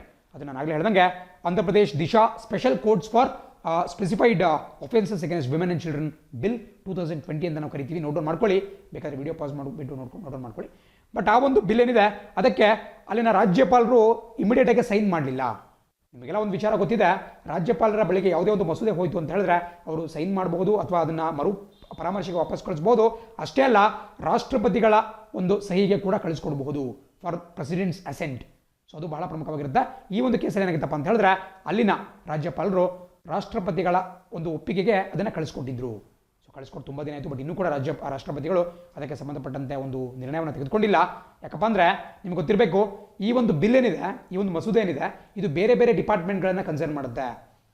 ಅದು ಕಾನೂನು ಸಚಿವಾಲಯ ಇರ್ಬೋದು, ಲಾ ಮಿನಿಸ್ಟ್ರಿ ಇರ್ಬೋದು, ಹೋಮ್ ಮಿನಿಸ್ಟ್ರಿ ಇರ್ಬೋದು, ಹೀಗೆ ಬೇರೆ ಬೇರೆ ಒಂದು ಮಿನಿಸ್ಟ್ರಿಗಳೇನು ಬರುತ್ತೆ, ಆ ಒಂದು ಮಿನಿಸ್ಟ್ರಿಗಳಿಗೆ ಸಂಬಂಧಪಟ್ಟಂಗೆ ವಿಚಾರಗಳನ್ನ ಹೊಂದಿರುತ್ತೆ, ಆ ಒಂದು ಕ್ಲಾಸಸ್ನ ಹೊಂದಿರುತ್ತೆ. ಸೊ ಹಾಗಾಗಿ ಅವರೆಲ್ಲರ ನಡುವೆ ಒಂದು ಕನ್ಸಲ್ಟೇಷನ್ ನಡೆದು ಆ ಬಳಿಕ ರಾಷ್ಟ್ರಪತಿಗಳಿಗೆ ಒಂದು ಶಿಫಾರಸನ್ನು ಮಾಡಲಾಗುತ್ತೆ. ಆ ಶಿಫಾರಸನ್ನು ಅವರು ಒಪ್ಕೊಂಡ್ಬಿಟ್ಟು ಅದಕ್ಕೆ ಸಹಿ ಹಾಕಬೇಕೋ ಬೇಡವೋ ಅಂತ ಹೇಳಿ ತೀರ್ಮಾನ ಮಾಡ್ಕೊಳ್ತಾರೆ. ಸೊ ಆ ಒಂದು ಡಿಸ್ಕಷನ್ ನಡೀತಾ ಇದೆ, ಲಾ ಮಿನಿಸ್ಟ್ರಿ, ಹೋಮ್ ಮಿನಿಸ್ಟ್ರಿ, ಬೇರೆ ಬೇರೆ ಸಚಿವಾಲಯಗಳ ಮಧ್ಯೆ ಡಿಸ್ಕಷನ್ ನಡೀತಿರೋ ಕಾರಣದಿಂದ ಇನ್ನೂ ಕೂಡ ದಿಶಾ ಬಿಲ್ ಮೇಲೆ ಡಿಸಿಷನನ್ನು ತೆಗೆದುಕೊಳ್ಳೋಕ್ಕಾಗಿಲ್ಲ ಅಂತೇಳಿ ಕೇಳಲಾಗಿದೆ. ಎಕ್ಸಾಂಪಲ್ ಕೇಳ್ತಾರೆ, ಇತ್ತೀಚೆಗಷ್ಟೇ ಸಾಕಷ್ಟು ಸುದ್ದಿಯಲ್ಲಿರತಕ್ಕಂತಹ ದಿಶಾ ಬಿಲ್ ಕೆಳಗಿನ ಯಾವ ವಿಚಾರಕ್ಕೆ ಸಂಬಂಧಪಟ್ಟಿದೆ ಅಂತ ಕೇಳ್ತಾರೆ. ಇದು ಮಹಿಳೆಯರ ಮತ್ತು ಮಕ್ಕಳ ಮೇಲಿನ ಲೈಂಗಿಕ ದೌರ್ಜನ್ಯಕ್ಕೆ ಸಂಬಂಧಪಟ್ಟಂಥ ಒಂದು ಬಿಲ್ ಆಗಿರುತ್ತೆ. ಆ್ಯಂಡ್ ಇದು ಯಾವ ರಾಜ್ಯ ಜಾರಿಗೆ ತಂತು ಅಂತ ಹೇಳಿದ್ರೆ ಆಂಧ್ರ ಪ್ರದೇಶ ಜಾರಿಗೆ ತಂದಿರತಕ್ಕಂಥದ್ದು. ಅದೇ ರೀತಿ ಮುಂದಿನ ಒಂದು ಸುದ್ದಿ ಕಾಣಿಸ್ಕೊಳ್ತಾ ಇದೆ, model Nandigram is Mamata's poll promise. Basically ಇದೊಂದು, ನಾನು ನಿನ್ನೆ ವಿಡಿಯೋ ಮಾಡ್ತಾ ನಿಮಗೆ ಹೇಳ್ತಾ ಇದ್ದೆ, ಪಂಚ ರಾಜ್ಯಗಳ ಚುನಾವಣೆ ಬರ್ತಾ ಇದೆ. 5 ರಾಜ್ಯಗಳಲ್ಲಿ ವಿಧಾನಸಭಾ ಚುನಾವಣೆಗೆ ಡೇಟ್ ಅನೌನ್ಸ್ ಮಾಡಲಾಗಿದೆ. ಇನ್ನೇನು ಸದ್ಯದಲ್ಲೇ ಚುನಾವಣೆ ನಡೆಯುತ್ತೆ. ಚುನಾವಣಾ ಕಾವು ತುಂಬ ಜೋರಾಗ್ತಾ ಇದೆ. ಪುದುಚೇರಿ, ಅದೇ ರೀತಿ ತಮಿಳುನಾಡು, ಅದೇ ರೀತಿ ಕೇರಳ, ಅಸ್ಸಾಂ ಮತ್ತು ಪಶ್ಚಿಮ ಬಂಗಾಳ ಈ 5 ರಾಜ್ಯಗಳಲ್ಲಿ ಚುನಾವಣೆ ಶೆಡ್ಯೂಲ್ ಆಗಿರ್ತಕ್ಕಂಥದ್ದು. ಸೊ ಒಂದು ರಾಜಕೀಯಕ್ಕೆ ಸಂಬಂಧಪಟ್ಟಂಥ ವಿಚಾರ, ಬಟ್ ಆದರೂ ಕೂಡ ನಂದಿಗ್ರಾಮ್ ಇಲ್ಲಿ ಕಾಣಿಸ್ಕೊಳ್ತಿರೋದ್ರಿಂದ ಸ್ವಲ್ಪ ನಾನು ಡಿಸ್ಕಷನ್ ಮಾಡಬೇಕು. ಎಕ್ಸಾಂಪಲ್ ಕೇಳ್ತಾರೆ ನಂದಿಗ್ರಾಮ್ ಬಗ್ಗೆ. ಇದು ಬೇಸಿಕಲಿ ಪಶ್ಚಿಮ ಬಂಗಾಳದಲ್ಲಿ ಬರ್ತಕ್ಕಂಥ ಒಂದು ಚಿಕ್ಕ ಕ್ಷೇತ್ರ, ಅಲ್ಲಿನ ಒಂದು ವಿಧಾನಸಭಾ ಕ್ಷೇತ್ರ ಅಥವಾ ಒಂದು ಕಾನ್ಸ್ಟಿಟ್ಯೂಯನ್ಸಿ ಅಂತ ನಾವು ಕರಿತೀವಿ ಇಂಗ್ಲೀಷಲ್ಲಿ. ಯಾಕೆ ಇದು ಅಷ್ಟೊಂದು ಫೇಮಸ್ ಆಗಿದೆಯಪ್ಪ ಅಂತ ಹೇಳಿದ್ರೆ, ಪ್ರಸಕ್ತವಾಗಿ ಪಶ್ಚಿಮ ಬಂಗಾಳದ ಮುಖ್ಯಮಂತ್ರಿ ಆಗಿರತಕ್ಕಂತಹ ಮಮತಾ ಬ್ಯಾನರ್ಜಿ ಅವರು, ತೃಣಮೂಲ ಕಾಂಗ್ರೆಸ್ ಪಕ್ಷ ಅವ್ರದ್ದು, TMC ಅಂತ ಒಂದು ಪಾರ್ಟಿ ಬರುತ್ತೆ, ತೃಣಮೂಲ ಕಾಂಗ್ರೆಸ್ ಪಕ್ಷ. ಸೊ ಆ ಪಕ್ಷದ ಅಧಿನಾಯಕಿ ಮಮತಾ ಬ್ಯಾನರ್ಜಿ ಅವರು ಈ ಬಾರಿ ಇದೇ ನಂದಿಗ್ರಾಮ್ ಅನ್ನುವಂಥ ಒಂದು ಕ್ಷೇತ್ರದಿಂದ ಚುನಾವಣಾ ಅಖಾಡಕ್ಕೆ ಧುಮುಕಿದ್ದಾರೆ. ಆ್ಯಂಡ್ ಇವರ ವಿರುದ್ಧ ಒಂದು ಕಾಲದಲ್ಲಿ ಇವರ ಪರಮಾಪ್ತರಾಗಿದ್ದಂತಹ ಸುವೇಂದು ಅಧಿಕಾರಿ, ನೇಮ್ಸ್ ಏನು ಬರ್ಕೋಬೇಡಿ, ಅಷ್ಟೊಂದು ಇಂಪಾರ್ಟೆಂಟ್ ಅಲ್ಲ, ಜಸ್ಟ್ ಹೇಳ್ತಾ ಇರೋದು. ಸುವೇಂದು ಅಧಿಕಾರಿ ಅವರು ಕಂಟೆಸ್ಟ್ ಮಾಡಿದ್ದಾರೆ. ಸೊ ಬಹಳ ಒಂದು ಹಾಟ್ಲಿ ಕಂಟೆಸ್ಟೆಡ್ ಕಾನ್ಸ್ಟಿಟ್ಯೂನ್ಸಿ ಆಗಿಬಿಟ್ಟಿದ್ದು ಹೊರಹೊಮ್ಮಿದೆ. ಸೊ ಹಾಗಾಗಿ ಎಲ್ಲರ ದೃಷ್ಟಿ ಕೂಡ ಈ ಒಂದು ಕ್ಷೇತ್ರದ ಮೇಲೆ ನೆಟ್ಟಿದೆ. ಹಾಗಾಗಿ ಇದ್ರ ಮೇಲೆ ಪರೀಕ್ಷೆಗಳಲ್ಲಿ ಪ್ರಶ್ನೆ ಕೇಳಿದ್ರು ಕೂಡ ಕೇಳುವಂತಹ ಸಾಧ್ಯತೆಗಳು ಕಂಡುಬರುತ್ತೆ. ಆ್ಯಂಡ್ ಯಾಕೆ ನಂದಿಗ್ರಾಮ್ ಸ್ವಲ್ಪ ಫೇಮಸ್ ಅಪ್ಪ ಅಂತ ಹೇಳಿದ್ರೆ, ಒಂದು ಕಾಲದಲ್ಲಿ 2008ನೇ ಇಸ್ವಿಯಲ್ಲಿ 2007-8ನೇ ಇಸ್ವಿಯಲ್ಲಿ ನಂದಿಗ್ರಾಮದಲ್ಲಿ ದೊಡ್ಡ ಒಂದು ವಿವಾದ ತಲೆದೂರಿತ್ತು. ಇವತ್ತಿಗೂ ಕೂಡ ನೀವು ಅದ್ರ ಬಗ್ಗೆ ಡೀಟೇಲ್ಸ್ ನೋಡಬಹುದು. ಏನಪ್ಪ ಅಂತ ಹೇಳಿದ್ರೆ, ಒಂದು ಸಲೀಂ ಗ್ರೂಪ್, ಇಂಡೋನೇಷ್ಯಾದ ಒಂದು ಖ್ಯಾತ ಸಂಸ್ಥೆ ಸಲೀಂ ಗ್ರೂಪ್ ಅನ್ನುವಂಥ ಒಂದು ಸಂಸ್ಥೆ ಬಂದ್ಬಿಟ್ಟು ಪಶ್ಚಿಮ ಬಂಗಾಳದ ನಂದಿಗ್ರಾಮದಲ್ಲಿ ತನ್ನ ಒಂದು ಕೆಮಿಕಲ್ ಹಬ್ಬನ್ನು ಸ್ಥಾಪನೆ ಮಾಡಬೇಕು ಅಂತ ಹೇಳಿ ಅಲ್ಲಿ ಈ ಒಂದು ಜಾಗವನ್ನು ವಶಪಡಿಸ್ಕೊಳ್ತಾ ಇದ್ದು, ಜಮೀನನ್ನು ವಶಪಡಿಸ್ಕೊಳ್ತಾ ಇದ್ದು ತಮ್ಮ ಒಂದು ಫ್ಯಾಕ್ಟ್ರಿನ ನಿರ್ಮಾಣ ಮಾಡಲಿಕ್ಕೆ.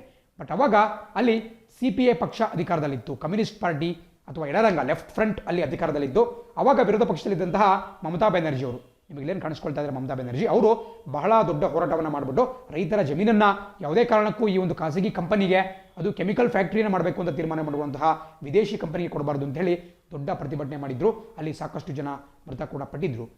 ಸೊ ಹಾಗಾಗಿ ಆ ಒಂದು ನಂದಿಗ್ರಾಮಕ್ಕೆ ವಾಪಸ್ ಮಮತಾ ಬ್ಯಾನರ್ಜಿ ಅವರು ಹೋಗ್ತಾ ಇದ್ದಾರೆ.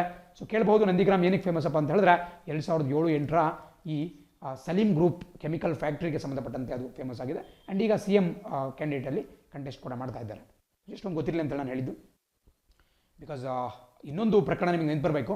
ಪಶ್ಚಿಮ ಬಂಗಾಳ ಅಂತ ಹೇಳಿದ್ರೆ ನಿಮಗೆ ಸಂಗೂರ್ ಅನ್ನುವಂತಹ ಮತ್ತೊಂದು ಊರು ನಿಮಗೆ ನೆನಪಿರಬೇಕಾಗುತ್ತೆ. ಬಿಕಾಸ್ ಸಂಗೂರ್ ಅಂದರೆ ನಿಮಗೆಲ್ಲ ಗೊತ್ತು, 2007-8ರ ಸಂದರ್ಭದಲ್ಲಿ ರತನ್ ಟಾಟಾ ಅವರು, ಖ್ಯಾತ ಉದ್ಯಮಿ ರತನ್ ಟಾಟಾ ಅವರು, ಇಂಡಸ್ಟ್ರಿಯಲಿಸ್ಟ್, ಅವ್ರು ಏನು ಮಾಡ್ತಾರಪ್ಪ ಅಂತ ಹೇಳಿದ್ರೆ, ನಮ್ಮ ದೇಶದಲ್ಲಿ ನ್ಯಾನೋ ಕಾರನ್ನು ಜಾರಿಗೆ ತರಬೇಕು, ನ್ಯಾನೋ ಕಾರನ್ನು ಉತ್ಪಾದನೆ ಮಾಡಬೇಕು ಅಂತೇಳಿ ಒಂದು ಕನಸನ್ನು ಕಂಡಿರ್ತಾರೆ.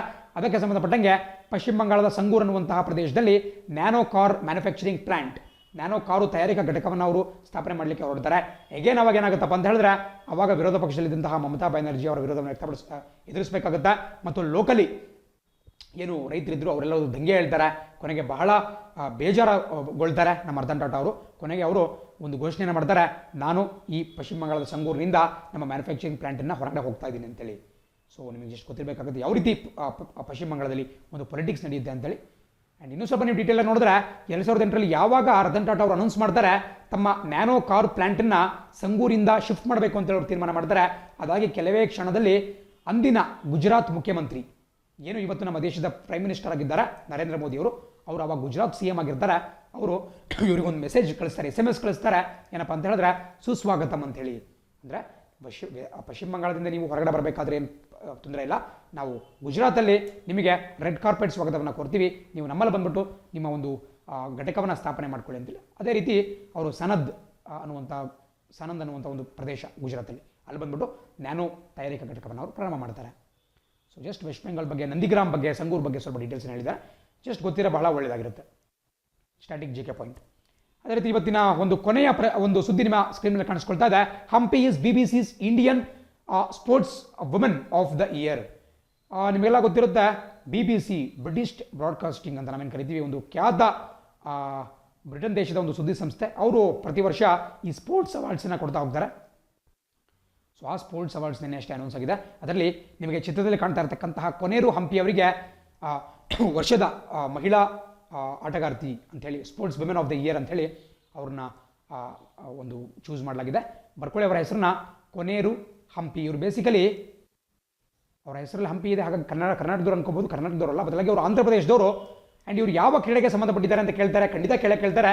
ಇವರು ಚೆಸ್ಗೆ ಸಂಬಂಧಪಟ್ಟಂಥವರು, ಚದುರಂಗದಾಟ ನಾವೇನು ಚೆಸ್ ಅಂತ ಕರಿತೀವಿ, ಅದರಲ್ಲಿ ಒಬ್ಬ ವೆರಿ ಫೇಮಸ್ ಒಬ್ಬ ಪ್ಲೇಯರ್, ಇವರು ಒಬ್ಬ ವಿಮೆನ್ ಪ್ಲೇಯರ್. ಪ್ರಸಕ್ತವಾಗಿ ಅಂತಾರಾಷ್ಟ್ರೀಯ ಮಟ್ಟದಲ್ಲಿ ರ್ಯಾಪಿಡ್ ಚೆಸ್ ವರ್ಲ್ಡ್ ಚಾಂಪಿಯನ್ಶಿಪ್ ನಡೆಯುತ್ತೆ, ಅದರ ಚಾಂಪಿಯನ್ ಕೂಡ ಇವರಾಗಿದ್ದಾರೆ, ವಿಶ್ವ ಚಾಂಪಿಯನ್ ಕೂಡ ಆಗಿದ್ದಾರೆ.